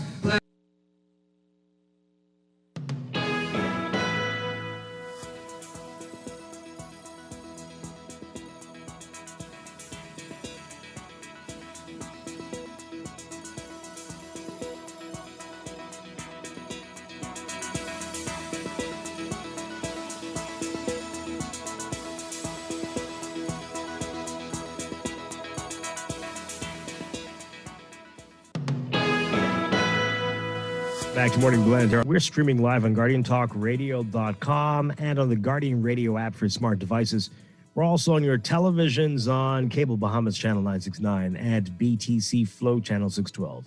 You can tweet us at Morning Blend 969 or Facebook.com/Morning Blend 969. Text us 422-4796. Standard text rates apply. And now at 8:21, time for another check of your weather for today, brought to you by Bahamas First Insurance. Here's what's happening. We've got a strong high-pressure ridge that continues to support moderate to strong winds across the islands. And beachgoers should exercise caution due to rough surf and the high risk of rip currents along North and East Coast beaches. For today, for the Northwest Bahamas, look for variably cloudy, windy, and warm conditions with isolated passing showers through tonight. For the Central and Southeast Bahamas, variably cloudy, windy, and warm with isolated passing showers through tonight. Small craft should exercise caution in the Northwest Bahamas, and an advisory will come into effect tonight. For the Central and Southeastern Islands, small craft advisory is now in effect. Temperatures getting up to around 84 Fahrenheit, 29 Celsius for highs today. Lows tonight getting down to about 70 Fahrenheit, 21 Celsius. In your extended outlook, high pressure expected to remain the dominant weather feature over the islands, maintaining the moderate to strong winds we're going to see. So for tomorrow, Wednesday, expect variably cloudy and windy conditions with isolated showers and possible isolated thunderstorms. That's going to hold through to Thursday as well. That's your Morning Blend weather check, brought to you by Bahamas First Insurance. What's first for you comes first for us.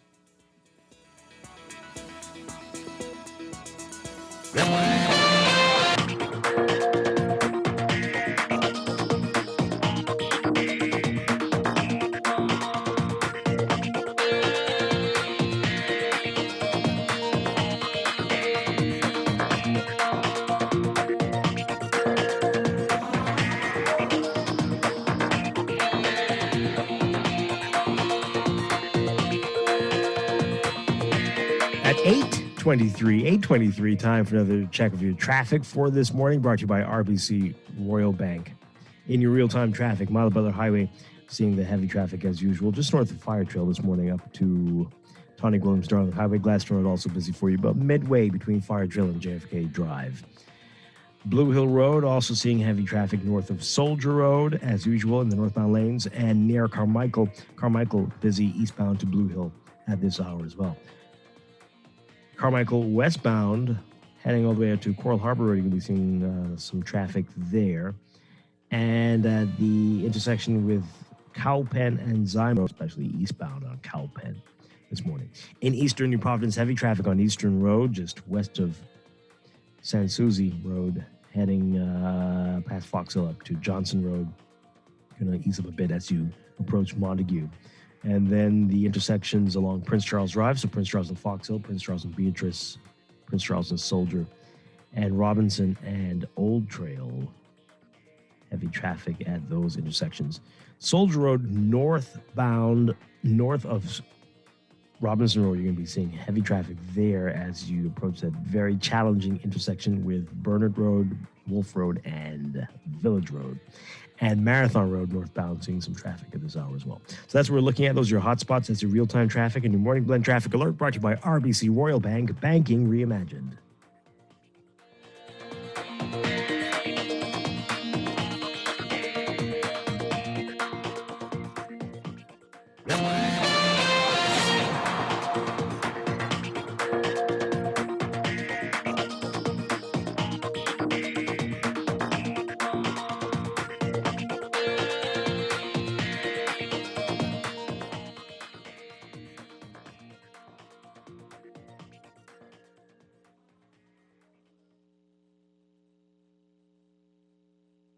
Unlock the value of your home with an RBC home equity loan and do more for the holidays, like home improvements, investments, and build back your savings. When you switch your mortgage to RBC, experience the difference with no management fees, cash back on closing costs, and guidance from our mobile mortgage finance specialists. Learn more at rbc.com/Caribbean/equity loan with RBC. Offer extended to December 31st. Conditions apply. Rev customers already get more channels, more sports, and more speed. Now, we're giving more Christmas with up to $250,000 in cash and prizes. Sign up or upgrade to Rev Trio to win prizes like rent and mortgage payments, trips to see your favorite sports teams, plus up to $20,000 in our Rev Cash Vault. Want to win more Christmas? Call 601-8992 today and ask for Rev Trio. Rev, you and us together. Wendy's and Coca-Cola are back with $45,000 worth of upgrades for you. Upgrade your premium lunch combo to a large or purchase a large salad and a Coke product and get your scratch card for a chance to win thousands of prizes instantly. You can win a PlayStation 5, plane tickets with spending money, weekend hotel stays, an iMac, iPads, iPhone 13, tool set, and thousands more prizes. Visit Wendy's Facebook page for more details on the Upgrade My Life promotion. Rules and restrictions apply. You can win. You can win. Everybody can win with Esso this Christmas. Win with Esso every week in the Fill Up and Win this Christmas promotion. Simply spend $25 or more in fuel, write your name, email, and telephone number on the back of your receipt, and drop it in the entry box provided for your chance to win loads of weekly prizes. Promotion ends December 22nd, 2021. Terms and conditions apply. Visit bettergasmileage.com/fill-up-and-win for more details. The Esso brand is a trademark of ExxonMobil Corporation and is used under license. RBC can help you wrap up the year with Holiday Joy with an affordable auto financing package. Take advantage of up to 100% financing, competitive interest rates, extended repayment terms, backed by our mobile auto RBC sales experts who will meet with you safely at your convenience. Find out more at rbc.com/Caribbean/autoloan and experience Holiday Joy with RBC. Offer extended to December 31st. Conditions apply. Technology makes every day in life just a little bit easier. Whether it's for joy, productivity, or creativity, Custom Computers has all the latest gadgets to conquer any obstacle. Imagine automating mundane tasks with tech and living a freer, richer lifestyle, all while staying on top of your goals. The path to freedom could fit in the palm of your hand. Discover tomorrow's technology today at Custom Computers on Patton Street, Cable Beach, and Caves Village through the Blake Road entrance. Hi, I'm Levan Miller, and I want to take this time to wish you and your family a very Merry Christmas and a most prosperous New Year.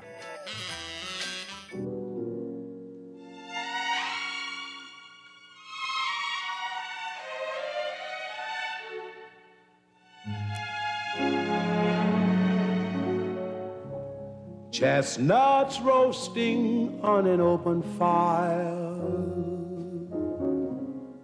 Jack Frost nipping at your nose,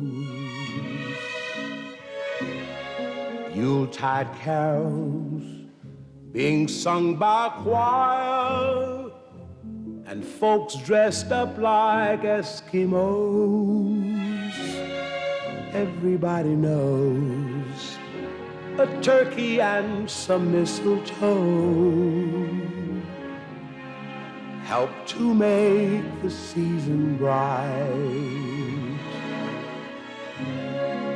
Tiny tots with their eyes all aglow will find it hard to sleep tonight. They know Morning Blend on Guardian Radio 96.9. Dwight Strachan along with Don Sargent. And we continue to talk about what's in the news today, this Tuesday.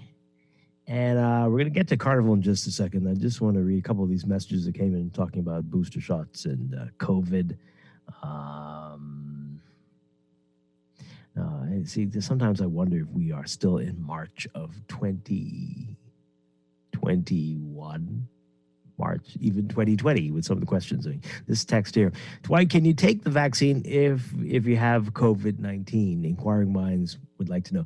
This is a text that came in last year, I'm sure, right? This can't be what somebody's asking in December of 2021, right? Right, Don? I mean, seriously. I mean, sometimes people just hide and they won't get drunk up. But if you have COVID, first of all, you shouldn't be out. And secondly, no, you need to wait. You need to wait a few weeks, actually. You need to wait a few weeks.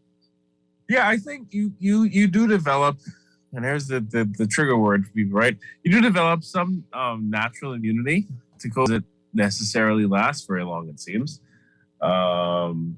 So, yeah, I would strongly advise against that. And if you do, or someone you know is, or hypothetically, if you do contract COVID, the Delta variant, I would strongly recommend against you doing that. Because I mean, first of all, depending on, I mean, I don't know how it is with all of the places where you go to get your They don't test. No, but they ask. No, they ask you. They do ask. They do ask if you've been experiencing symptoms, or do you believe that you have COVID? Have you tested positive for COVID? They do ask. They do screen, but All right. So this is the equivalent of, to me, of after you got shot, putting on a bulletproof vest. So no, don't do that. I mean, but Dwight, to be fair, that's the Bahamian link. I mean, after things happen is usually when we start doing things in this country. Oh, okay. But don't do it. You might have a reaction like Don, although we aren't sure if that's what Don went through. Boy, but I can tell you this. Yeah, one that I'd never do it again. Well, we had him to fire once. Right. All right. So we know we don't have the energy or the time for the natural immunity debate. But the thing, a lot of people saying, well, I don't have the same texter, but when is natural immunity ever? You say how long, but when is natural immunity ever implied that the immunity is short-lived? It could be decades, and it could not be. It might not be.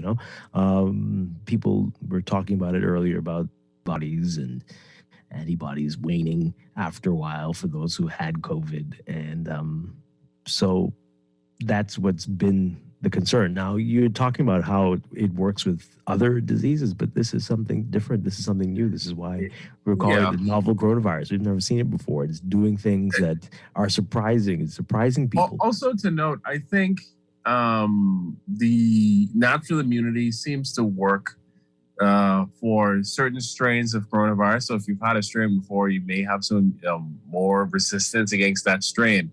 But again, I know people that have lost their lives to COVID that they've contracted twice. I no idea if they go at what they had in their first strain or the second strain, but I reckon people. Yes, I know a person that has passed away that had contracted COVID-19 twice. The second time they lost their life as a result of it. Because we had somebody texting to say they've not heard of anybody and we were asking for information. No, it's happened. We know people got it again, and people have got it since being vaccinated. But people got it twice, and how they did. You say you know somebody. It was during the surge of Delta. I mean, Delta's still raging on, right? But it was during when the initial surge of the Delta variant. I do not know if the person had the Delta variant. And they did not get vaccinated after. They did not get vaccinated after the first time they contracted it. Mm-hmm.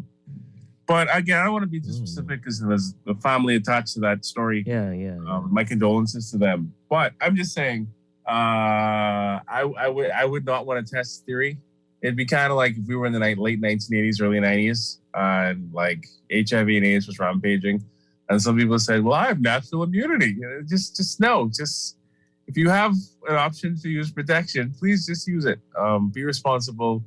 There's nothing fun or cool or awesome about being hospitalized. The whole point of the vaccines is to prevent or at least give you the best fighting chance of not being hospitalized, which is usually where lots of dying happens. Of course, the Delta variant has been different because you go from 0 to 60 or 0 to 100 in one day, and you deteriorate so quickly to the point where usually you pass away within your own home.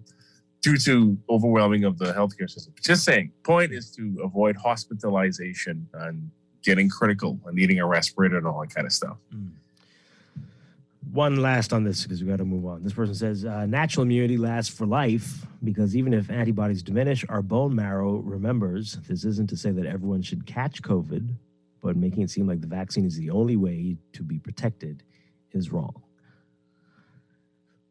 Okay. Just gonna throw this out there again. They invented condoms, right? It's one of those. You can choose your own brand too. You can choose the Johnson & Johnson. You can choose the AstraZeneca, the Pfizer. Hell, if you travel, you can even get the Moderna. You got options.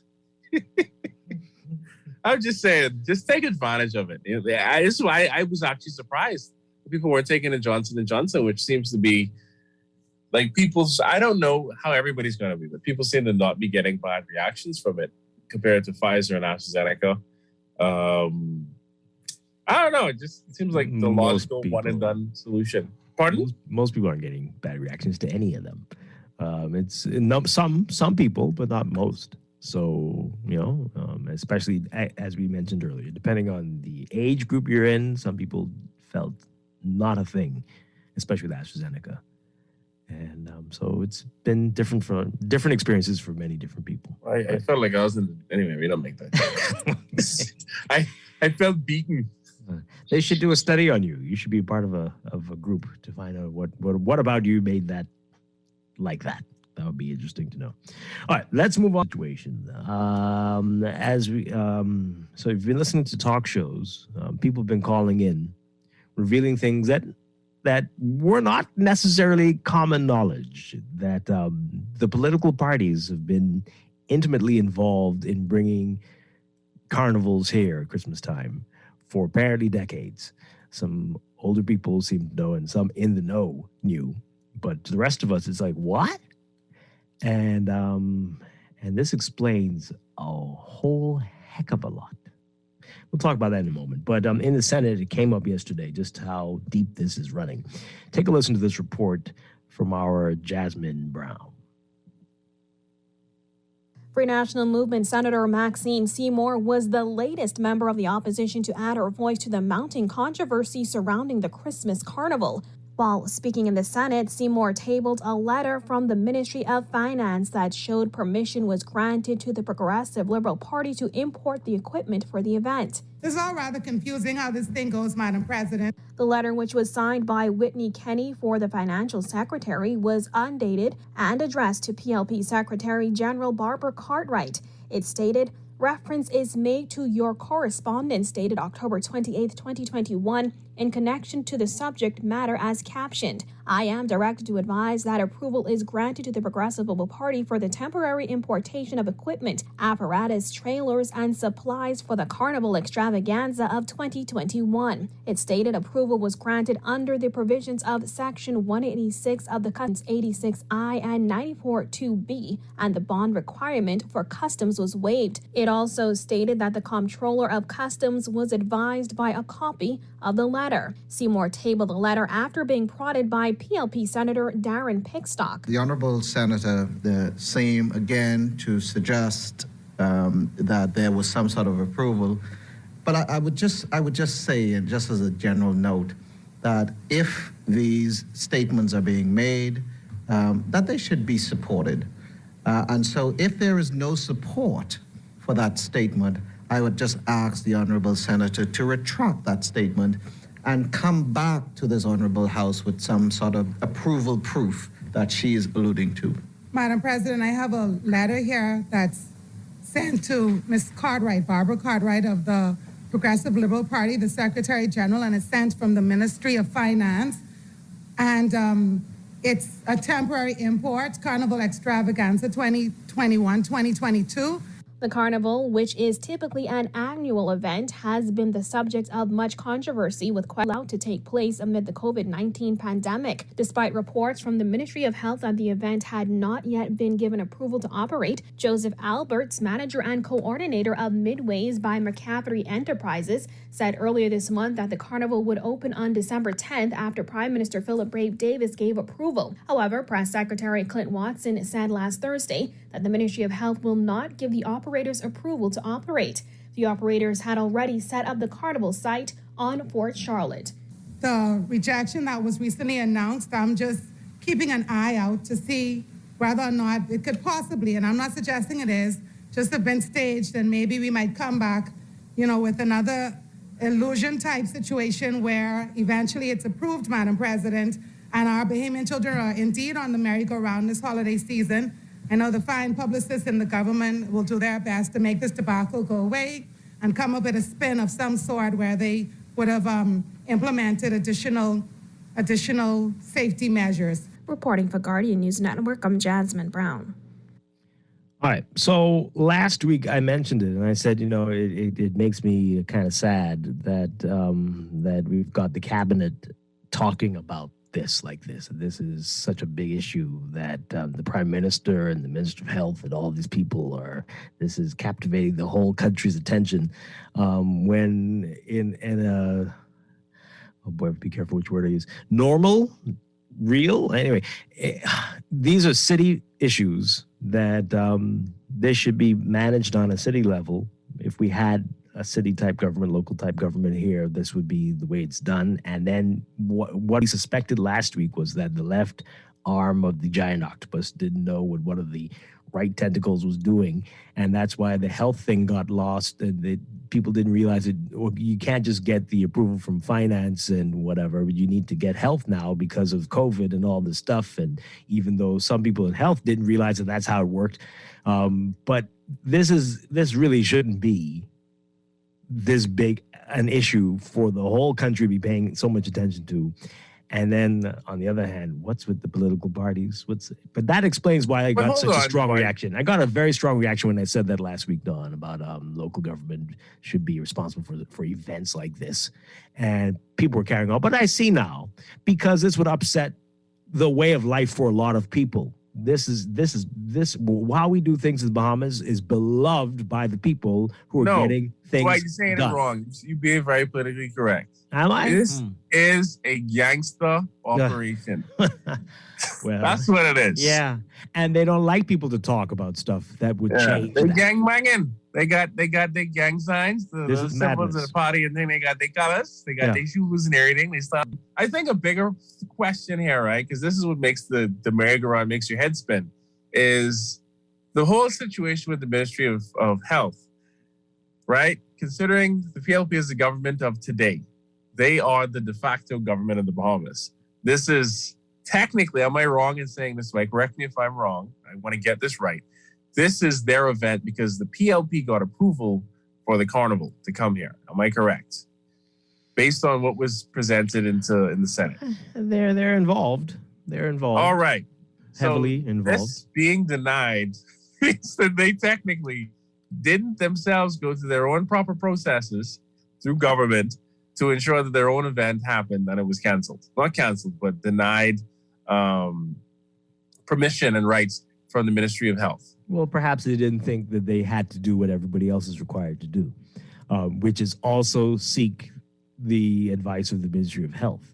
That was only part of the whole puzzle here. That you couldn't just get a. But this is the thing this is why I'm bringing this up, right? Why I'm so confused about this.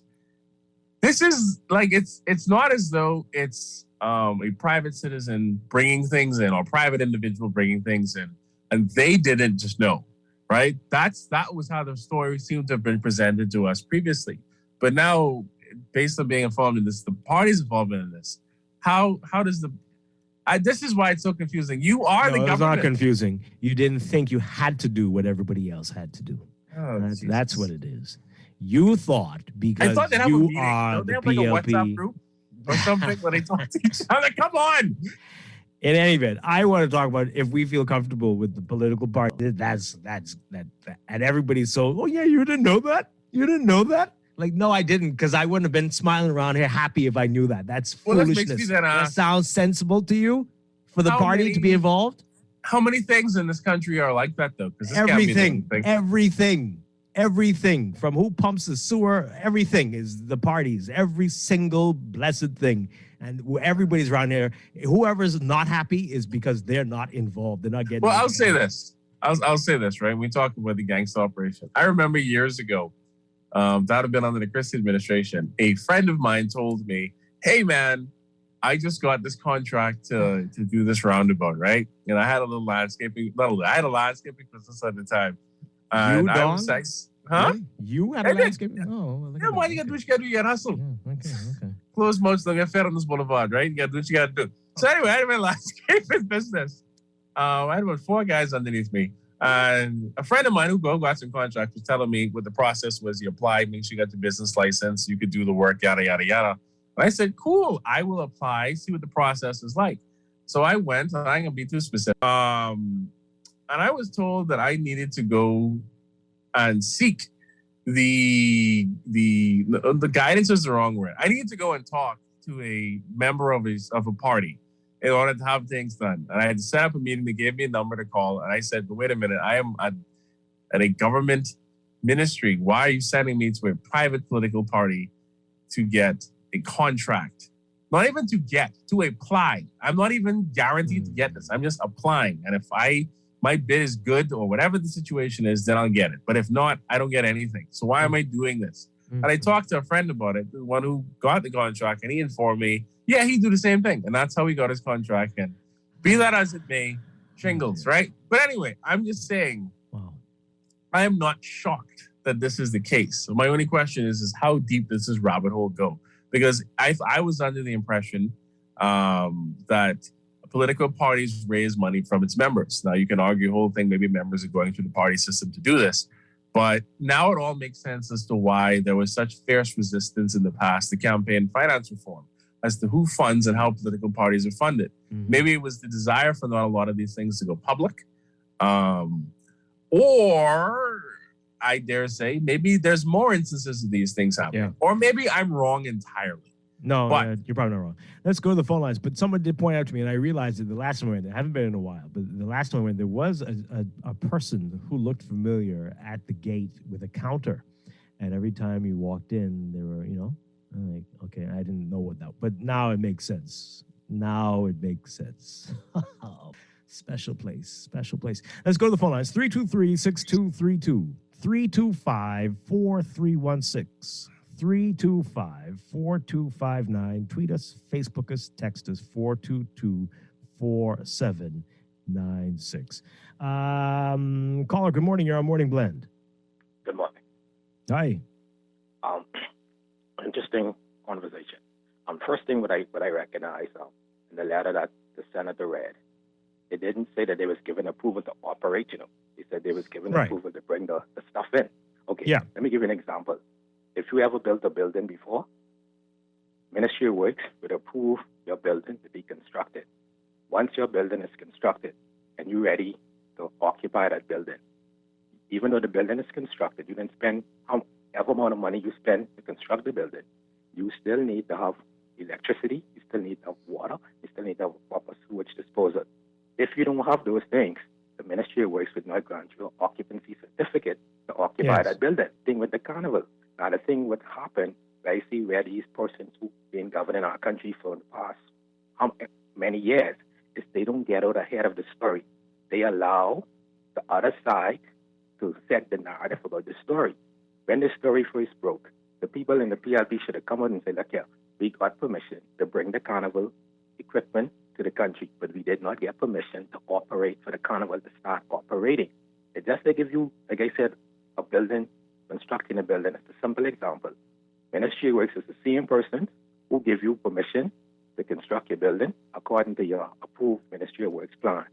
When time to occupy the building, if they go and do the inspection and you ain't have no electricity, you ain't have no connected to city water, and you don't have no proper sewage disposal, they don't give you no occupancy to occupy your building. So that's what the Ministry of Health, who is responsible for the health and public health in the country, is their job to say, okay, if we allow you to operate, even any other business too, even if it's a restaurant, you got to go to the Ministry of Health. Yeah. To get the thing with this like I said, this thing is that the people in power don't get out ahead of the story. They allow the story to get ahead of them, to make it seem like it's something sinister. Right. And you're right, because and I think it's the Ministry of Health might have started it down the bad path, right? Because this is normal. Exactly. There's a new layer here with the Ministry of Health.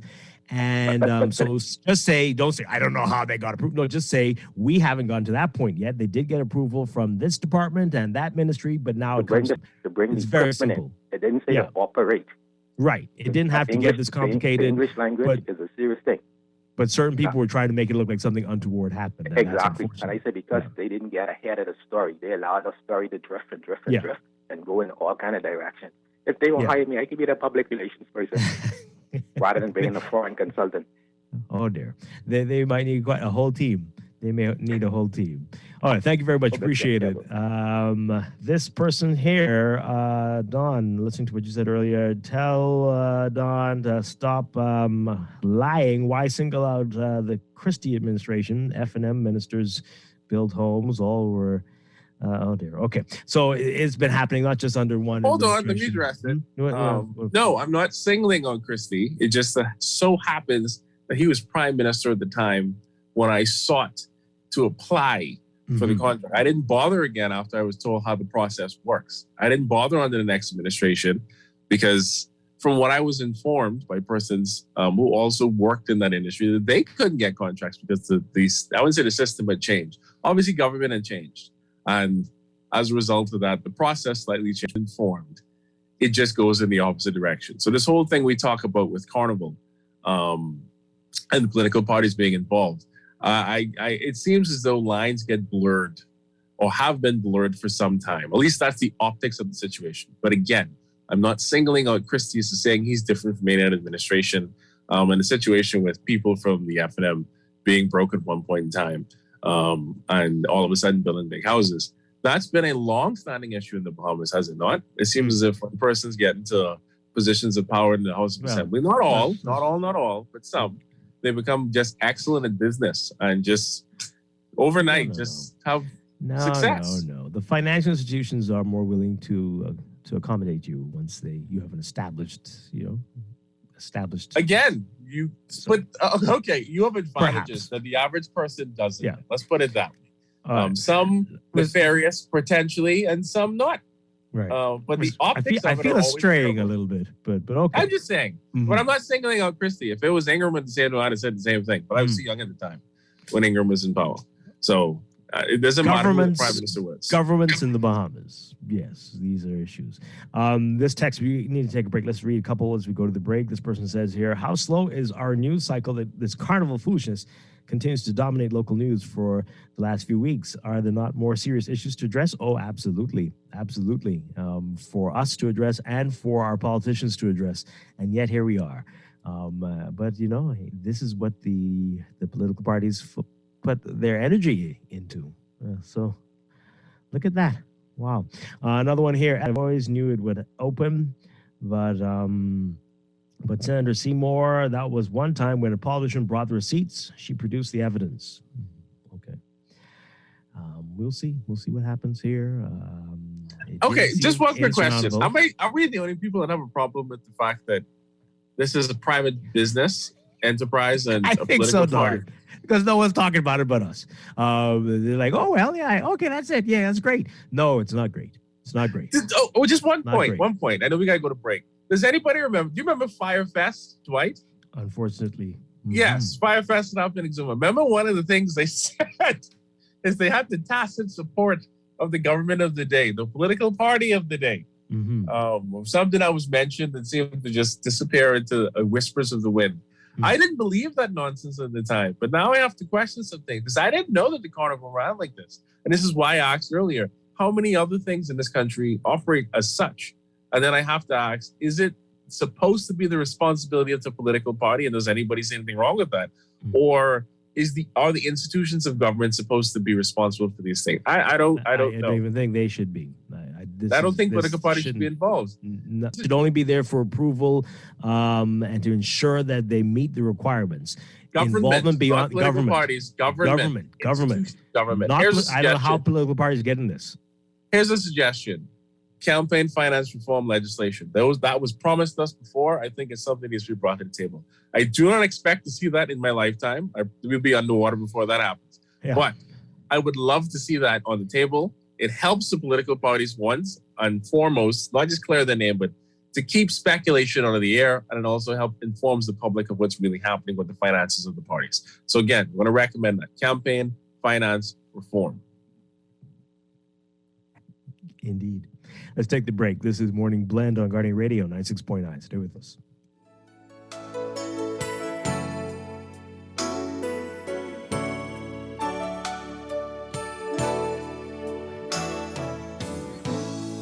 I don't know how love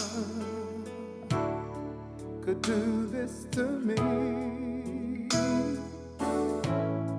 I've waited and waited for someone I never see, but I'm so sentimental. It's BTC, 12 days of Christmas giveaways. That's right, BTC is giving you free cash and prizes for the next 12 days leading up to Christmas. On the first day of Christmas, BTC gave to me free cash, free service, and a free. Just pay your bill in full or sign up for any service, and you can be a winner with our 12 days of Christmas promotions. Merry Christmas from BTC. Yeah. To win a relay, each team member must do his or her part in the race. If one member drops the baton, it impacts all of us. Across all ages, genders, abilities, nationalities, cultures, or religions, we are all on the same team, and we all have a role to play in getting to the finish line to win the race against COVID-19. Don't drop the baton on safety. Wear your mask over your mouth and nose. Keep at least 3 feet distance from others. Do not touch your face. And wash or sanitize your hands often.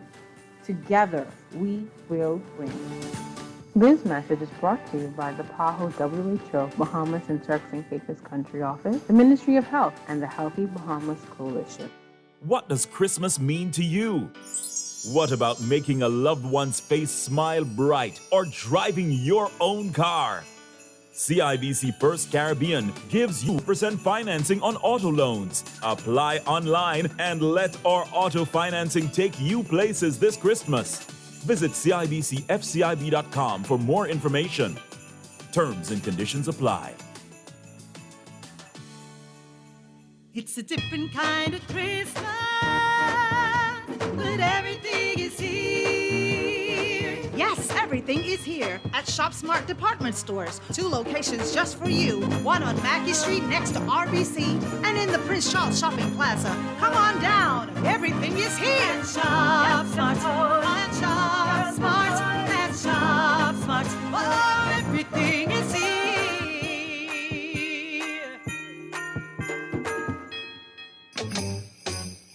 This is Dwight Strachan with Morning Blend. On behalf of the crew and my co-hosts, I wish you all a very Merry Christmas and an incredibly blessed and prosperous New Year.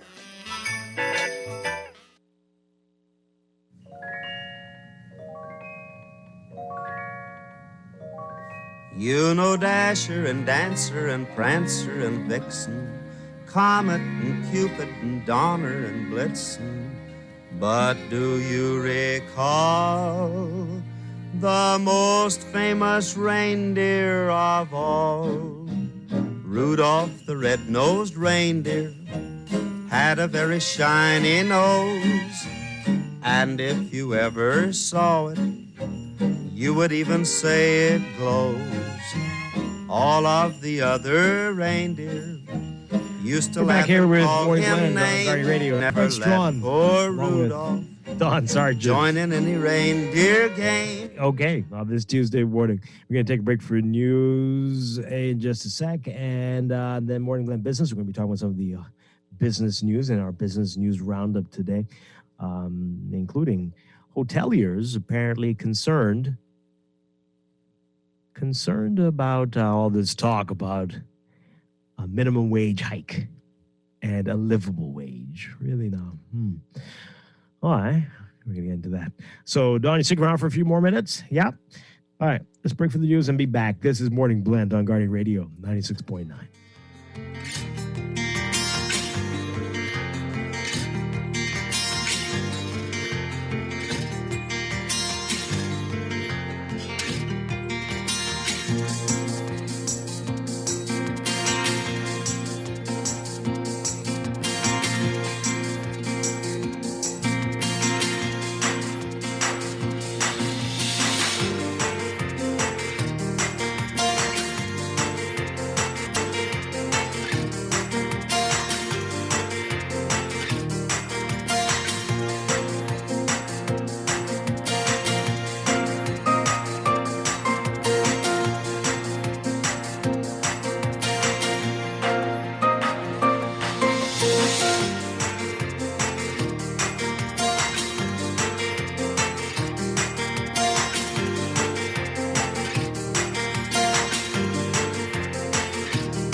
This is Guardian Radio 96.9 FM, Nassau, Bahamas. The views and opinions of the host and guests are their own and do not necessarily reflect the position of the management and staff of Guardian Network. Wake up, it's a new day. Wake up, it's a new day.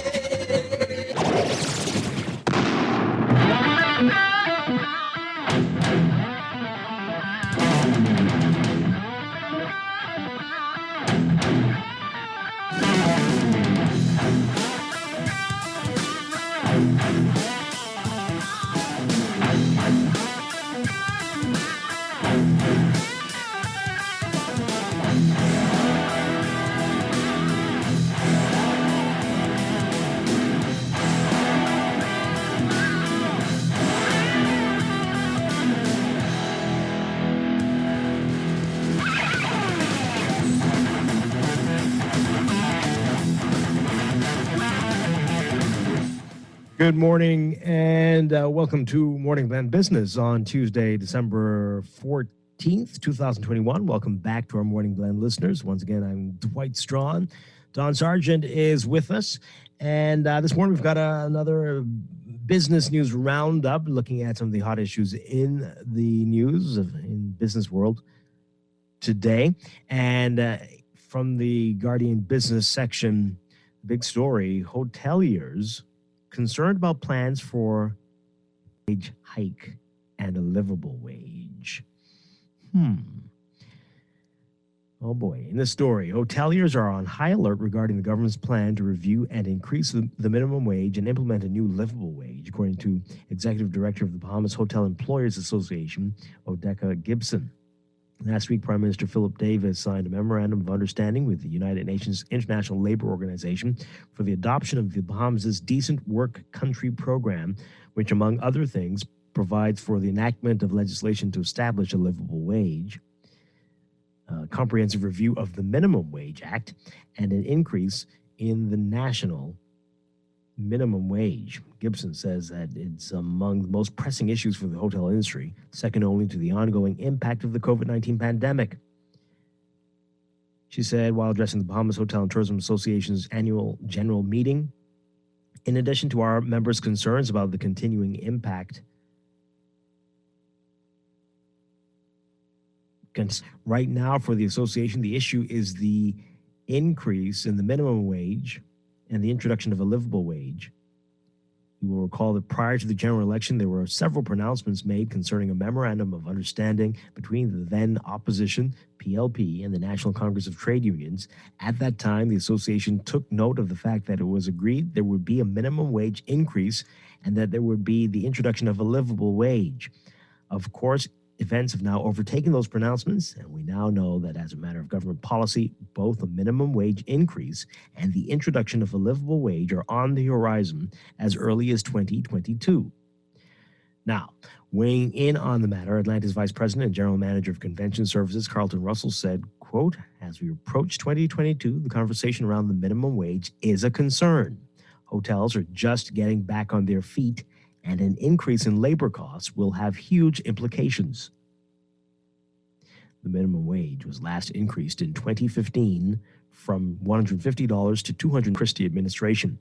In its economic plan released in March, the PLP pledged to phase in a livable wage and recommend to the National Tripartite Council that they move toward a minimum wage of $250 per week. Now, Gibson, with the Hotel Employers Association, said, quote, whether that sum remains on the table is not known at this time, but the Tripartite Council will make recommendations on those final numbers, and the association will participate via the Bahamas Chamber of Commerce and Employers Confederation, which has a seat at the Tripartite Council's table. But at this point, we have no information on what a livable wage would look like. Additionally, you would have noted that last week, significant step was taken by the government with the execution of the Decent Work Agreement with the International Labor Organization. At that time, it was announced that there is an intention to review the Minimum Wage Act and that new legislation will be enacted establishing a livable wage. Okay, more reaction from hoteliers. BHTA President Robert Sandy Sand said he anticipates full collaboration between the industry and the government. He said, quote, the collaborative process has not yet begun, and obviously the government has committed to collaboration and meetings on this particular issue because it will be impactful for everybody, so we're going to stay tuned. As for the next steps, Gibson says the association intends to actively participate in discussions. She said, quote, we'll see what happens at the beginning of the year because that's as early as these discussions will take place.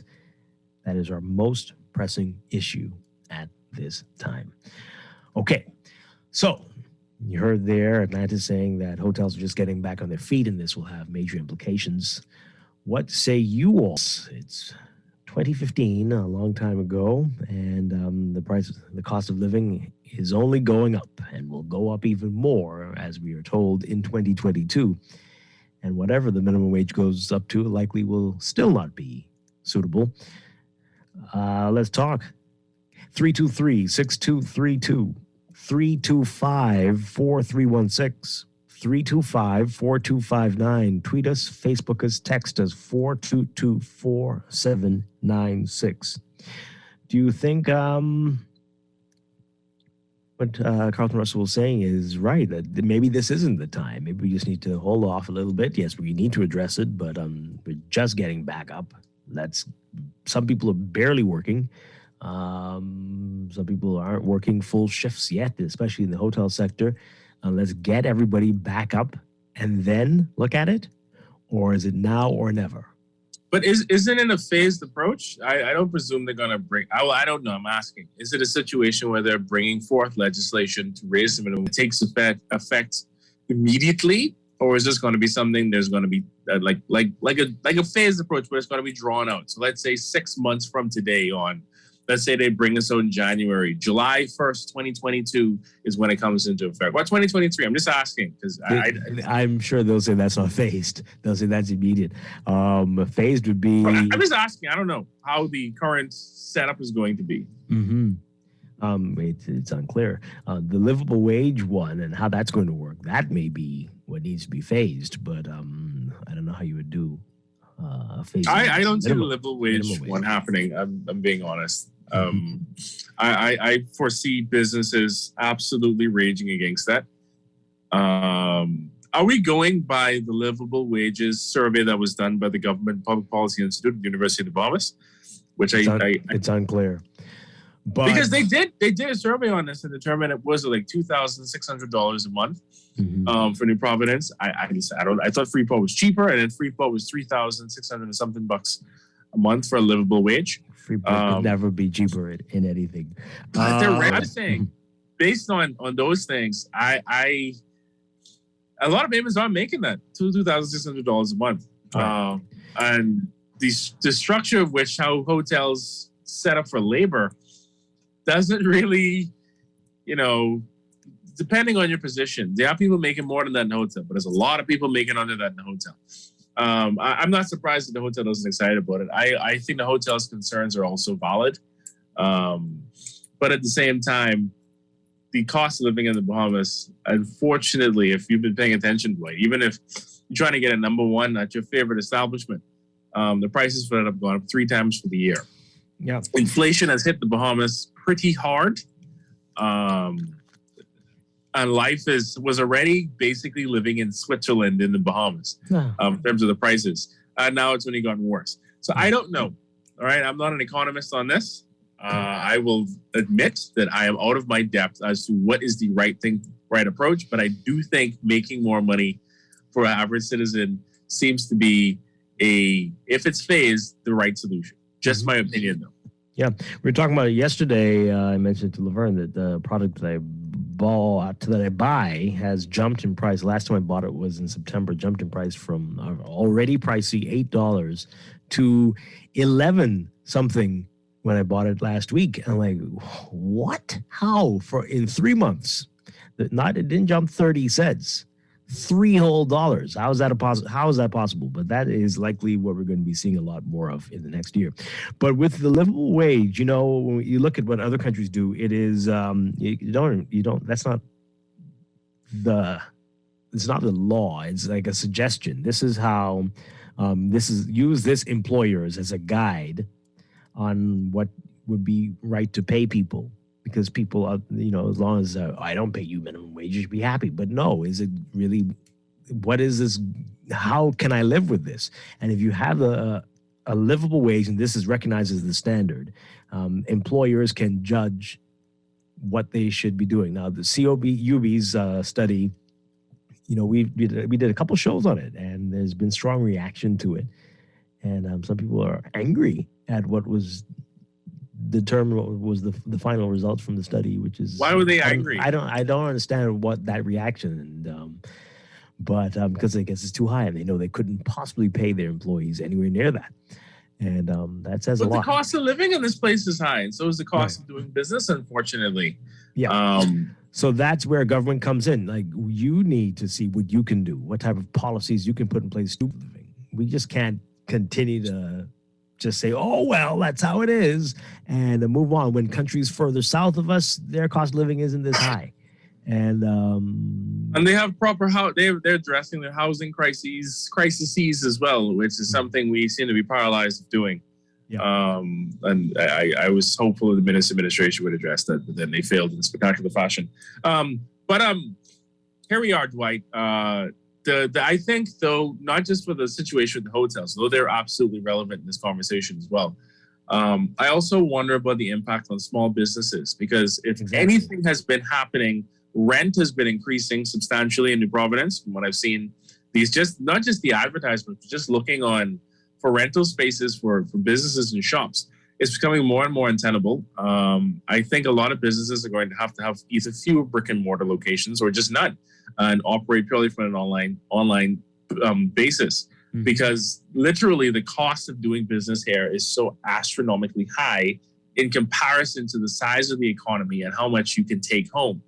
Now, I'm sure there are businesses that are making substantial profit, but as a small business owner myself, things are expensive. That's all I want to say. So I understand the situation. Although the times when I operate my business, I pay people more than that because of the nature of what I do. But again, I am sympathetic. Yeah. Let's get your reaction, folks. 323-6232, 325-4316, 325-4259. Tweet us, Facebook us, text us. You might be a small business owner, like what Don talked about. What do you say, though? The hotels, they have many options. And sadly, if things don't go the way they want, they will say they will need to offload some people, unfortunately. But if you're a small business, what do you do in a situation like this? Let's hear what you have to say. Good morning, caller. You're on the air. Good morning, Dwight and Dawn. Shellen Johnson once again. Good morning to the wider Bahamas. Again, let's make up some stuff. Do you know that the GDP, in spite of what we talked about a number of years, has continued to grow for at least the last 30 to 40 years? The GDP is the salaries and profits made by companies and salaries paid to employees and by businesses. Now, here we are, and we talk about livable wages, and Dwight, on your radio station, even about a year or two before the survey was done by the University of the Bahamas, myself, I think, and among others, gave you the same, almost identical figures concerning the cost of living, even without the possible variables that should have been part of it, or should have impacted it. Now, the point is, again, we speak about data, right? So here it is that we really have sampling for cost of living, and we always use this thing. We basically do the same sampling, and I say we're small enough, right? The sampling is for those countries with millions of people. We're small enough to actually go and find out what it is, and we know the information technically for all of the data we need is in the silos, in the computers. You know, we know what the stuff come in is. We know what they pay duty on. We also know basically what the stuff is being sold for, because the companies can provide that to the government individually or anonymously, right? Now, we have no idea concerning the housing needs of the country or the rent or the averages or the areas that it has that would actually affect what you should come to us from a cost of living. Because I know when I did it, I could not make a determination on that. I don't know where the University of Bahamas got the information from. And I'm talking about the deficiencies that may be lacking, because of course you must know what is it you're trying to adjust. Okay, now let's go for childcare. We know absolutely no idea concerning how do we address the childcare for work, for environment, actually for education, after school programs, etc. Then now let's go for transportation. Yeah, it is that we trying to, the world has moved to redefining the ground transportation. We're trying to keep plates in the hands of individuals as opposed to public transportation. Hey, guess what? Even transportation, an actual functioning bus system. Forget, my family friend lovers who have taxi plates or bus plates that we must maintain. We need a bus system that works for the economy, and those individuals can be integrated as part of that. Not everybody have their own thing, and we're going to have a happenstance type environment with GPS and phones and this and that to work. Let's have a public bus system. Now, when we ask for the amount of people that's employed, right? We say, we don't know who's employed, what they're getting paid. Guess what? The information is wrong. Yes, we won't know the people who make above $600 what the amount, because that's the cap that we pay, which we need to adjust. But let's go back to find out how many people has been registered with national insurance is being paid. Look at all of the businesses in the Bahamas that are still practically registered and begin to do a survey of them to find out how many people do they have employed and how much they're being paid. So essentially, even though we're having this conversation about wage increases and everything else, we don't have the data to have reasonable conversation. The hotels, we're back to 95% occupancy. Well, but you don't have a back to 95% employment. And so, but if you're back to 95% occupancy, is your profits then back at 95% that is simply sitting there that you say you simply couldn't afford? Then, again, we have the illegal immigration problem, which depresses the wage. 40,000 people working, then because you could pay them less, that causes the overall depression in the economy, because now you have people who may be legitimately supposed to work competing with people who should not be working. Do I need to go on and on and on with the problems that we're facing where we keep making stuff up as opposed to addressing the real issues? 400,000 people, computers, technology, 21st century. These things are possible today, not like next year, 100 years, 50 years.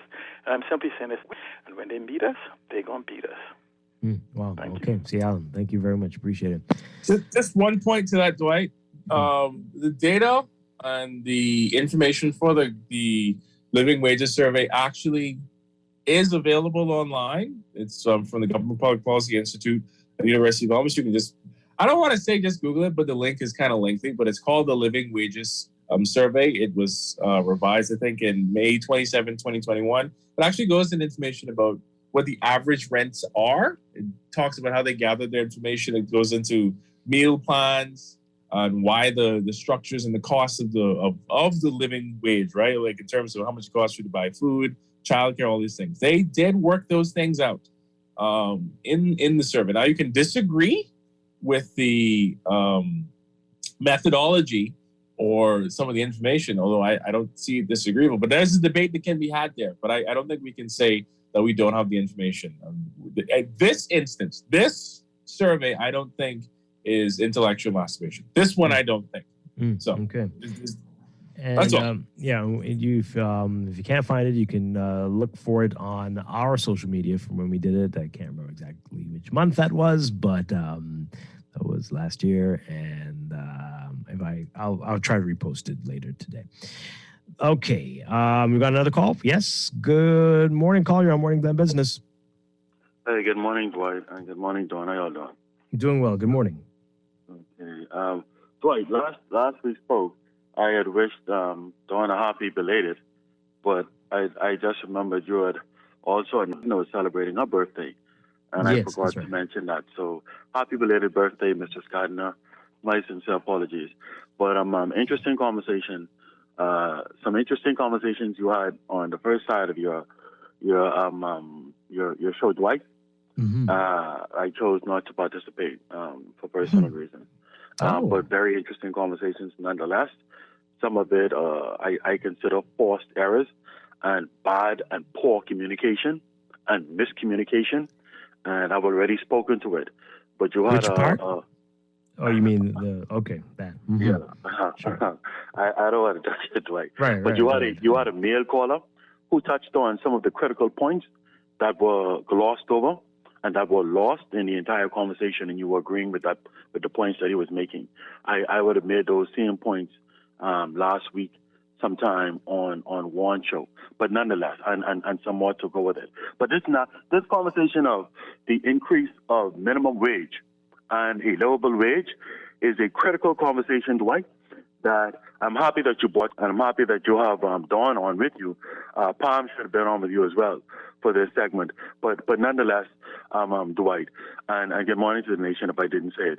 I believe that the government has to take consideration of its approach to this very critical but necessary conversation.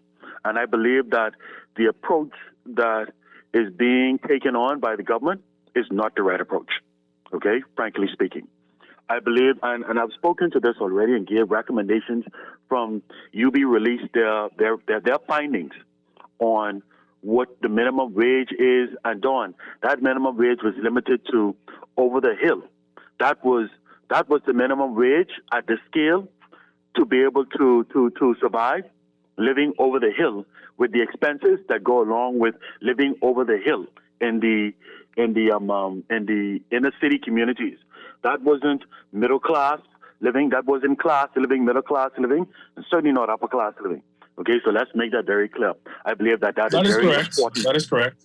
I believe that is very important to outline so that when Bahamians take a view or a review of what they're talking about, that is not across the board in our country. And Dwight, I believe that in order for this conversation to make any real sense, and, I promised myself that I would stop speaking on policy matters, because at the end of the day, you have people who take your ideas and jack them up because they have very limited vision and insight on how to execute them. But nonetheless, people in the government? In government, clearly, Dwight, is what I'm speaking to, right? I see. But nonetheless, in order for this conversation to make any real sense, Dwight and Dawn and the nation, the government has to conduct a national review of livable wages.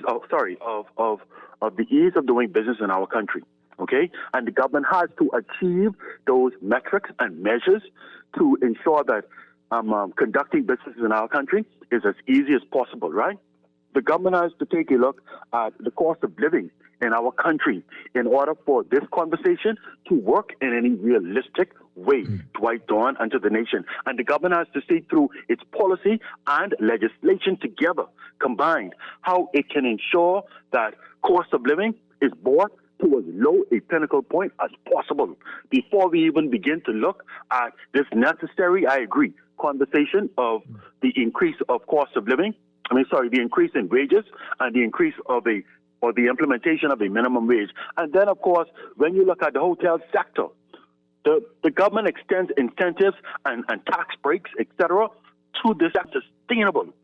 And in good or bad times, this industry is realizing those tax incentives and those tax breaks and those concessions. They are still receiving those at the very same level, but yet they're the first ones lining up to complain about anything on the horizon that will benefit the behemoth workforce in this country. That is absolutely hypocritical, and it is ridiculous.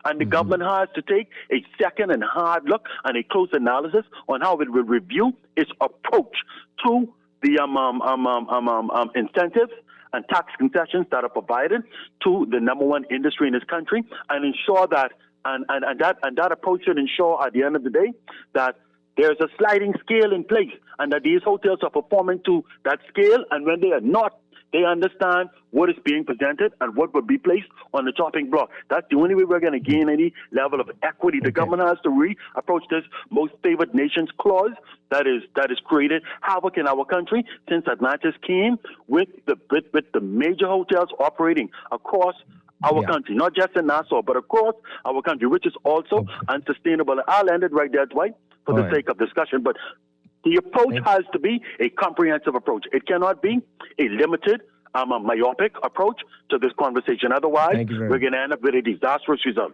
Thank you for the opportunity. Anton, thank you very much. Okay.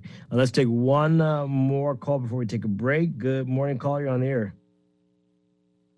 Are you there? Hello. Hi, good morning. Hi, hey, good morning, Dwight, and I'm not sure if that's your guest or your colleague. Don, but, yes. Yeah, but Dwight, I'm in the hospitality industry for 26 years, and I must say, COVID-19 have really hit the tourism industry very hard, and employers, and has affected workers. But I do support the increase of the minimum wage and livable wages, because when you really look at it, Dwight, a survey was done. I think they say at least $350 that it should be increased to. And if the Brave administration is going to, Honorable Philip Brave, their administration is going to increase it to $250, you're still $100 off. But let's look at in the past when we had the Gulf War, we had 9/11. The tourism industry was able to recover. I think we'll be able to recover from COVID-19. It's going to take some time because COVID-19 is more severe. But I do support the minimum wage and living wages, because when you look at paying rent and utility bills and just the cost of inflation, and then in particular with the Atlantis Resort, there hasn't been any increase in wages now in almost 10 years because no industrial agreement was negotiated. So for particularly Atlantis, Ocean Club, which is, I think, 4 seasons now, and the Hilton Resort, those resorts, there haven't been any increase in salary. So, they have to take that also into consideration. But I believe the tourism industry will rebound, and I do support a phase system, to give them some time. The numbers are looking good now, but certainly we do need an increase in that minimum wage, and we need living wages. It's needed. The cost of living is going up every day as we speak. Okay. So thank you very much. Appreciate it. Just reminding you, if you Google search it, you'll find the UB study there. But they say they estimate the net living wage for New Providence should be about $2,500 per month. $2,500 per month, and Grand Bahama $3,400 per month, and that their estimates are almost 200% higher than the minimum wage, and nearly 130% higher than the poverty line for New Providence. And for Grand Bahama, they're almost 300% higher than the minimum wage and 160% higher than the poverty line. So that's way off if you want to survive relatively comfortably and not living like a millionaire, comfortably in this country with the way things are at this point. So more on this. We've got a lot of your text messages. We'll take more of your calls as well coming up after the break. This is Morning Blend Business on Guardian Radio 96.9. Stay with us. We'll be back.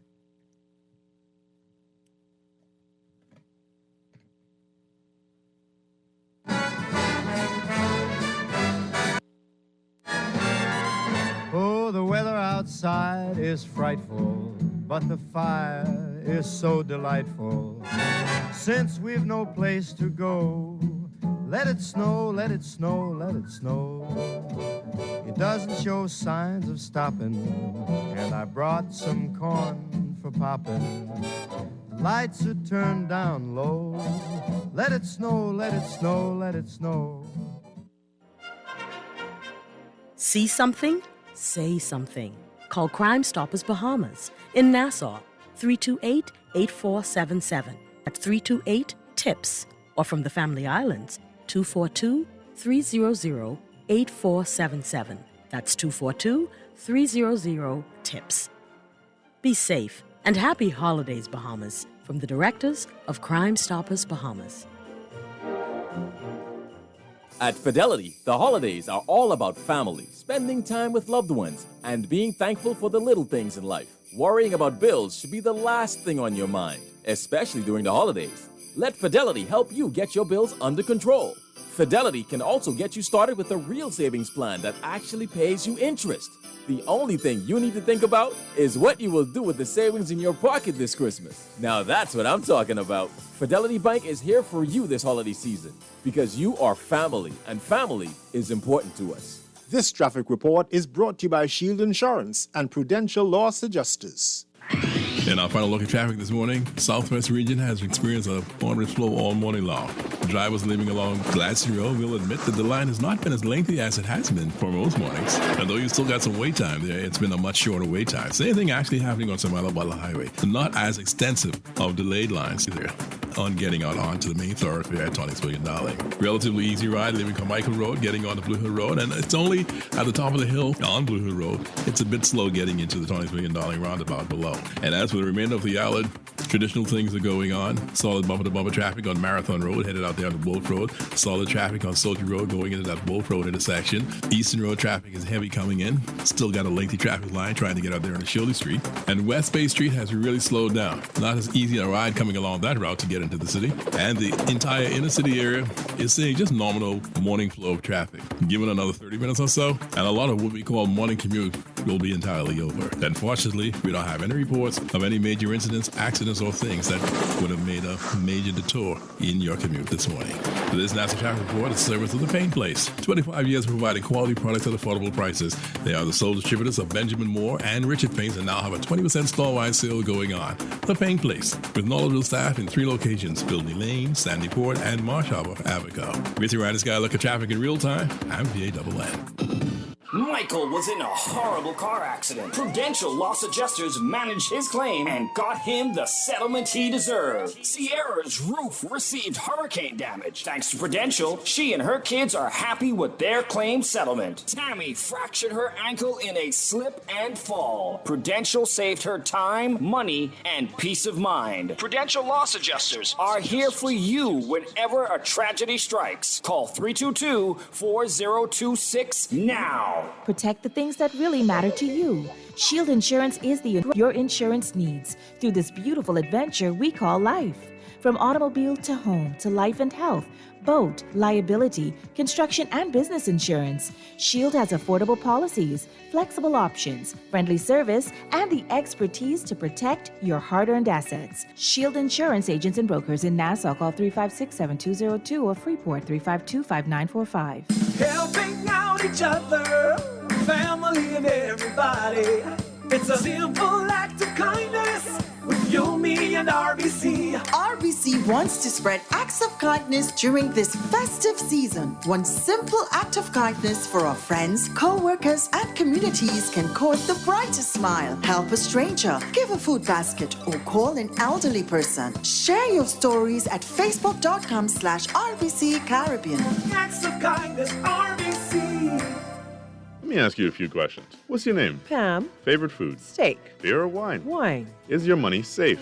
It's under my bed, so I guess so. Are you serious? Yeah, why? Unless your money is in a bank or credit union that's a member of the Deposit Insurance Corporation, there's no guarantee it's safe. Yeah, but what if something happens to the bank? Your Bahamian dollar deposits are insured up to 3, plus your mattress might catch fire. Then what? Man, those banks and credit unions are looking good right about now. Visit the DIC's website at www.dic.bs. Protection for your money guaranteed with DIC.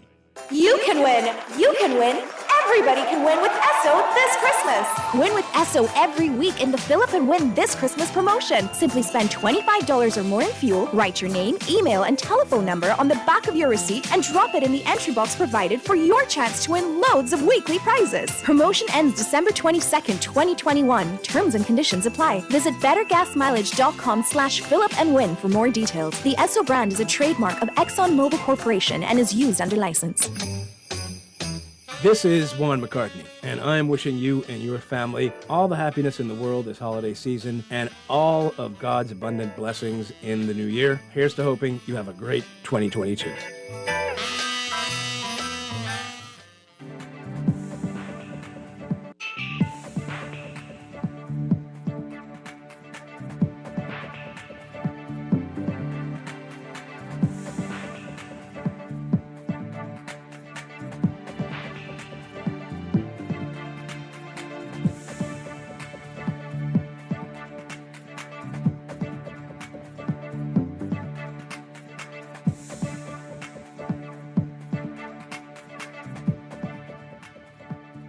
Morning Business Report brought to you by CFAL.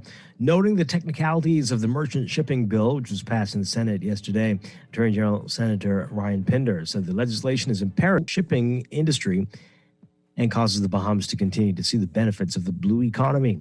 The Merchant Shipping Bill 2021 seeks primarily to incorporate the International Maritime Organization's mandatory international conventions and codes into the laws of the Bahamas, while also providing for the registration of Bahamian ships, the prevention of collisions, and the prevention of pollution. Pinder saying that this rather technical bill is fundamental to the standing of the Bahamas internationally in merchant shipping, and one that keeps the country at the forefront of the important element of the blue economy. Pinder said it's imperative that the Bahamas maintains its good standing in the IMO to support its highly successful shipping industry. More than 2 years after Hurricane Dorian and after several technical setbacks, 100% of Grand Bahama is being supplied with potable water now that the Grand Bahama Utility Company has completed work on its $5 million reverse osmosis plant.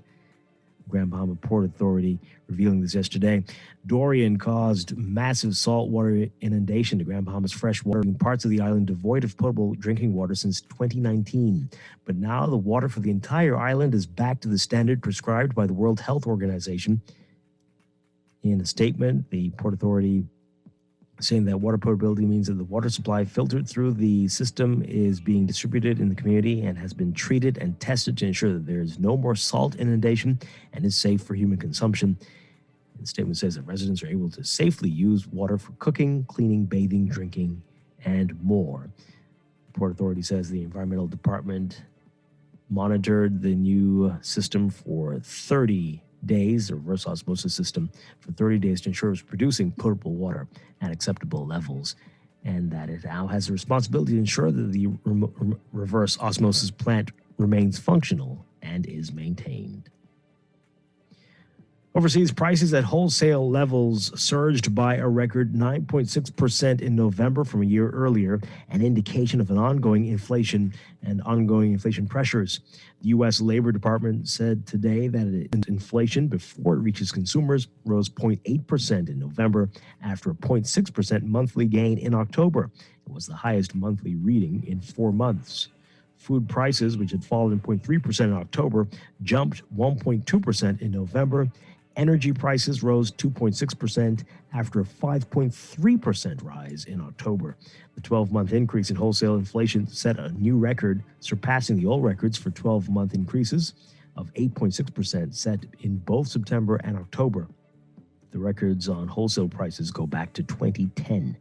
Core inflation at the wholesale level, which excludes volatile food and energy, rose 0.8% in November, with core prices up 9.5% over the past 12 months.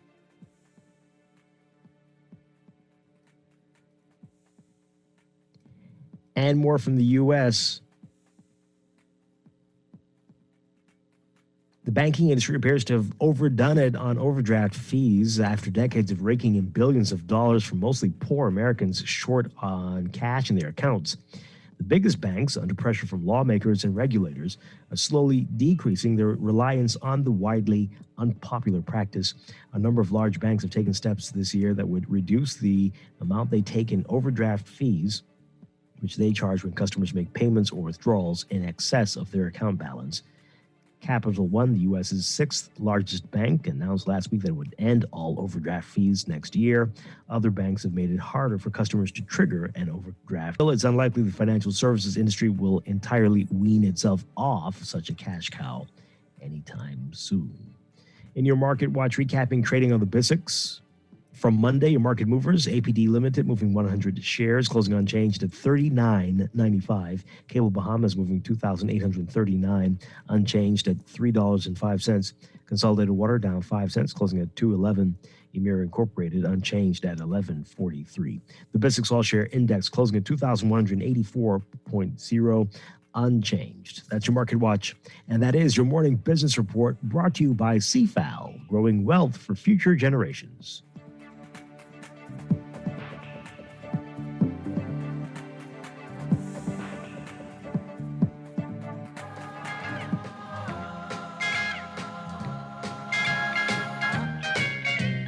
Rocking around the Christmas tree at the Christmas party hop.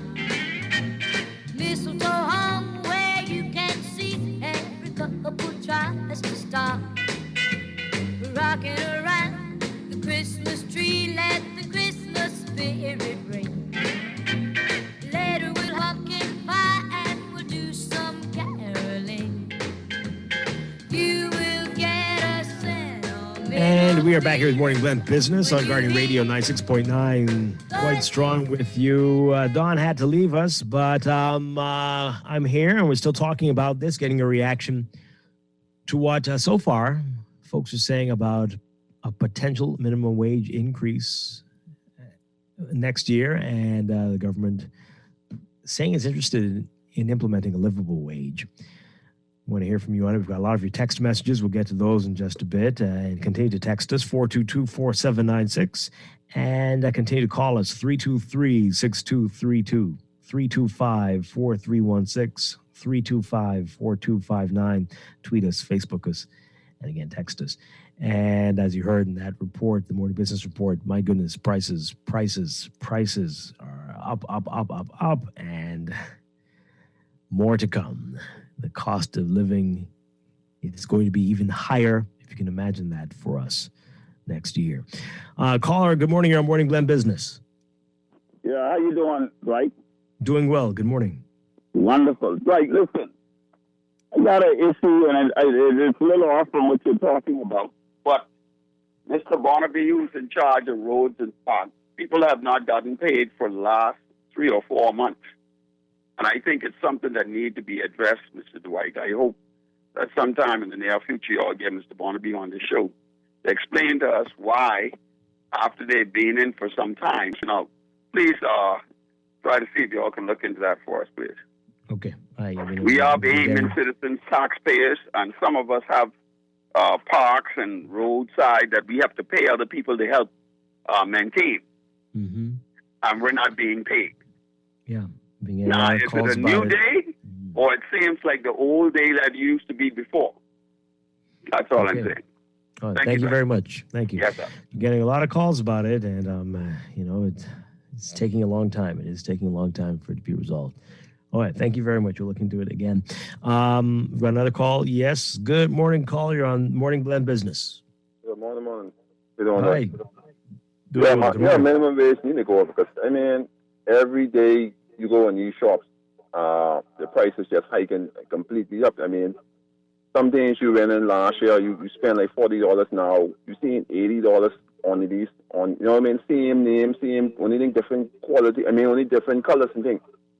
So you can't live off this, the money we'll be getting now. And then the thing with it, right, the foreigners coming in and they getting even the sets, the salary, their salary don't drop. Their salary even go up more. So we really need to, because the average person can't get nothing in this country. A lot of people say, save your money to get your house, save. Man, times when you finish paying a house, you'll be 60, 70 years old, working on 2 jobs. I see people that right now retire and still have to go and work and do security job. They can't retire because they have to pay mortgage, and they get 20 more years, and they only 50 something. So we have a serious problem in this town, and that's why corruption will never come out of this town, because the people don't have no other avenue to find no way to make the money. So that's why we have so much corruption. Oh boy. Well, that's all right then. There's got to be a better way. But I hear you, and yeah, something has to be done. Something has to be done. Absolutely. Thank you very much.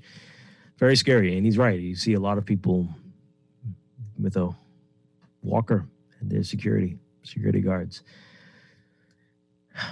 Very scary. All right. Continue to call us, and let's get your text messages. A lot of you have a lot to say on this. Wow. Okay. All right. Well, I try to sort this out. Let's take this call. Yeah. Okay. Let's take the call, and then I'll get to your messages. I'm overwhelmed. It's a lot. I won't be able to get to all. Good morning, caller. You're on the air. Good morning, Mr. Strachan. How are you doing this morning? Doing well. Good morning. Hope your family's doing well.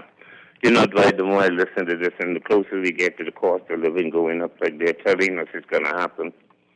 I wonder the older generation, like myself, that we're fixed now. We're retired. We live in on maybe what's left of the pension. We can't go out and get employment because of our age and whatever else have you. And now they're telling us the cost of living is going up in the new year, this and that and that. So if my salary or my income is the same, no way of making it move, the cost of living going up, what's going to happen to people like the older generation over the hill? Those are just getting something maybe from national insurance and unemployment benefit. Are you saying that we're headed to being one of the richest little country in the world, but the few 1% or whatever they call themselves, elites or everything, they're going to continue to rise prices on us, get rich on us, and whatever else have you? We are the majority. We have nothing to say about it. We're just going to go back to being poor after 40-something years of independence, and we moving to a first world. Which world are we moving to now? Have a good day. Okay. Well, thank you. Thank you, Sparky. Now, again, we can't blame the merchants for this. These are global factors that are largely the main reason for what we're seeing right now, right? The shipping challenges, the semiconductor chip issue, everything, the perfect storm, COVID, not enough laborers, not enough people working. Some people quit, went into their own business. A lot of people died. A lot has happened. And so we are in a terrible place, and the world has to come together to find a way. But it doesn't help when you live in a place that was already very expensive, like the Bahamas. And so we're going to be feeling it more than most places, more than likely. As you heard in the report we read, right?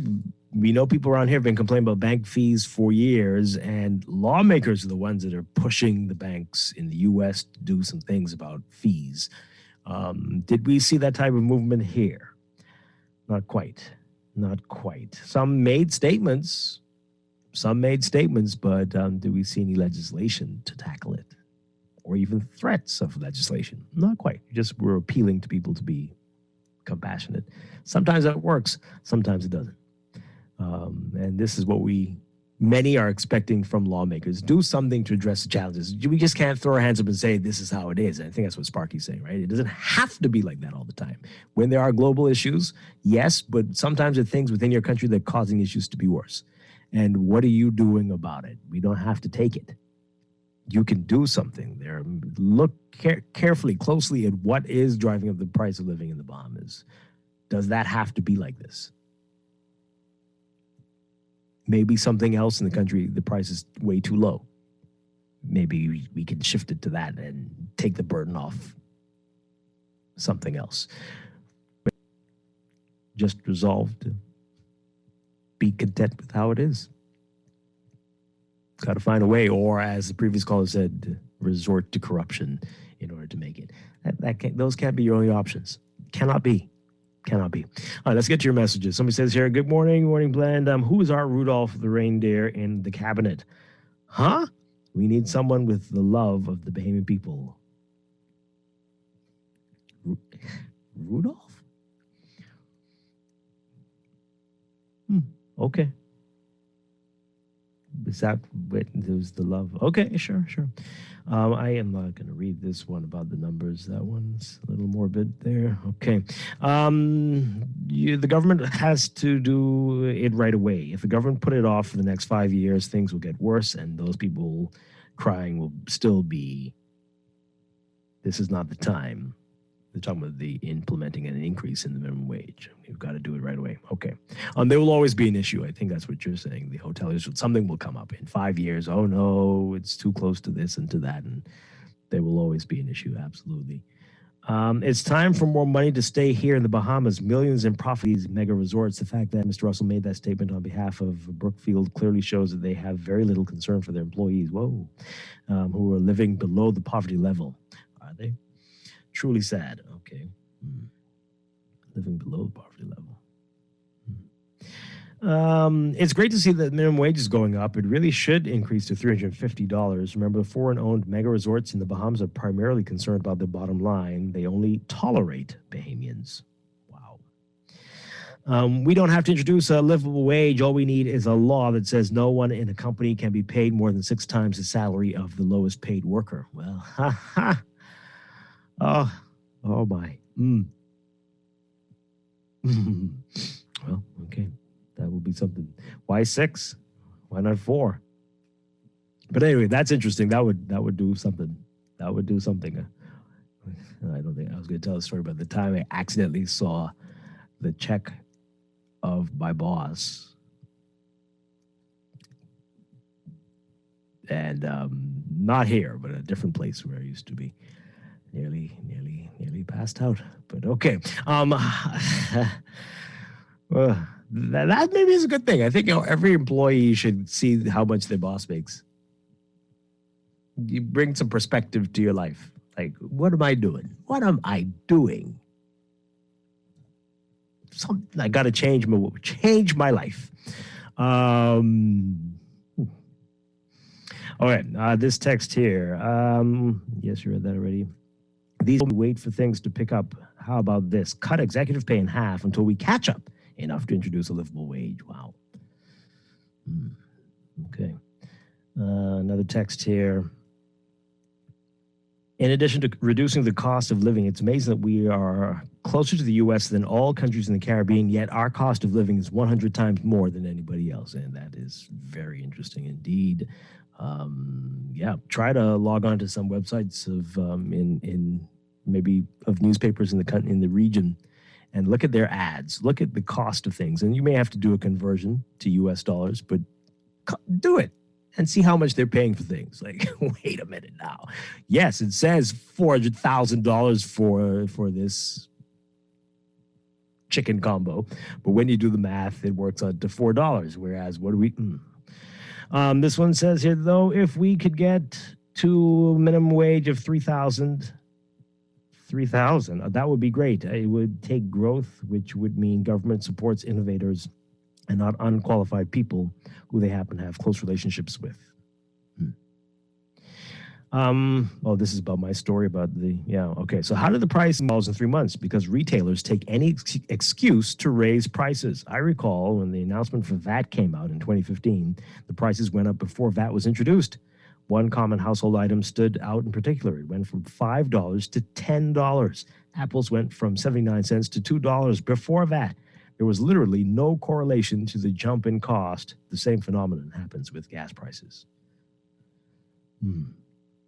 Another text: the government needs to listen to employers when it comes to the minimum wage conversation. But employers cannot be the main or key influence. Employers are never keen to raise minimum wage because, for the most part, their business plan is to get as much out of employees for as little pay as possible. Another text. The rent in Freeport is cheaper, always has been. When relocating to Nassau, I was floored at the rent prices. You can't get the prices for rent in Nassau and Freeport. The economy won't allow it either. Maybe the one thing that's cheaper. And unless you buy bonded gas, right? Yeah, okay. The hotel executives never wanted a minimum wage increase because it cuts into their bottom line. In 2019 through 2020, the hotel made record profits, and they didn't want to listen to it then. C. Allen's messaging us saying the data is not available. The report is available. The livable wage, is that what we're talking about? We don't have complete data that covers in place what is needed. As an example, I challenge and would provide a reward for that data. Okay. These mega properties continue to benefit from the Hotel Encouragement Act and the Favorite Nations Clause. This person says, let's just produce our own food and reduce the cost. Get on a farm. We import everything because we are lazy. Okay. And another text. I'm sure that the F&M man heard that the former minister, what now? What? Wait, what's this one about? That's not related to this. Okay, hold on. This one here. Why do black people, especially in America, need white people's permission to do anything? White people don't ask black people permission to do anything. Is this related to this? What's going on here? What's this text for? This country is designed to keep its citizens in poverty. Okay, all right. Oh boy. Let's do a final look at weather, and then we'll wrap things up here on Morning Blend Business.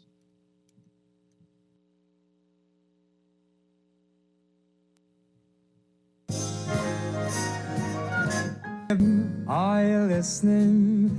In the lane, snow is glistening. A beautiful sight, we're happy tonight, walking in a winter wonderland. You can win! You can win!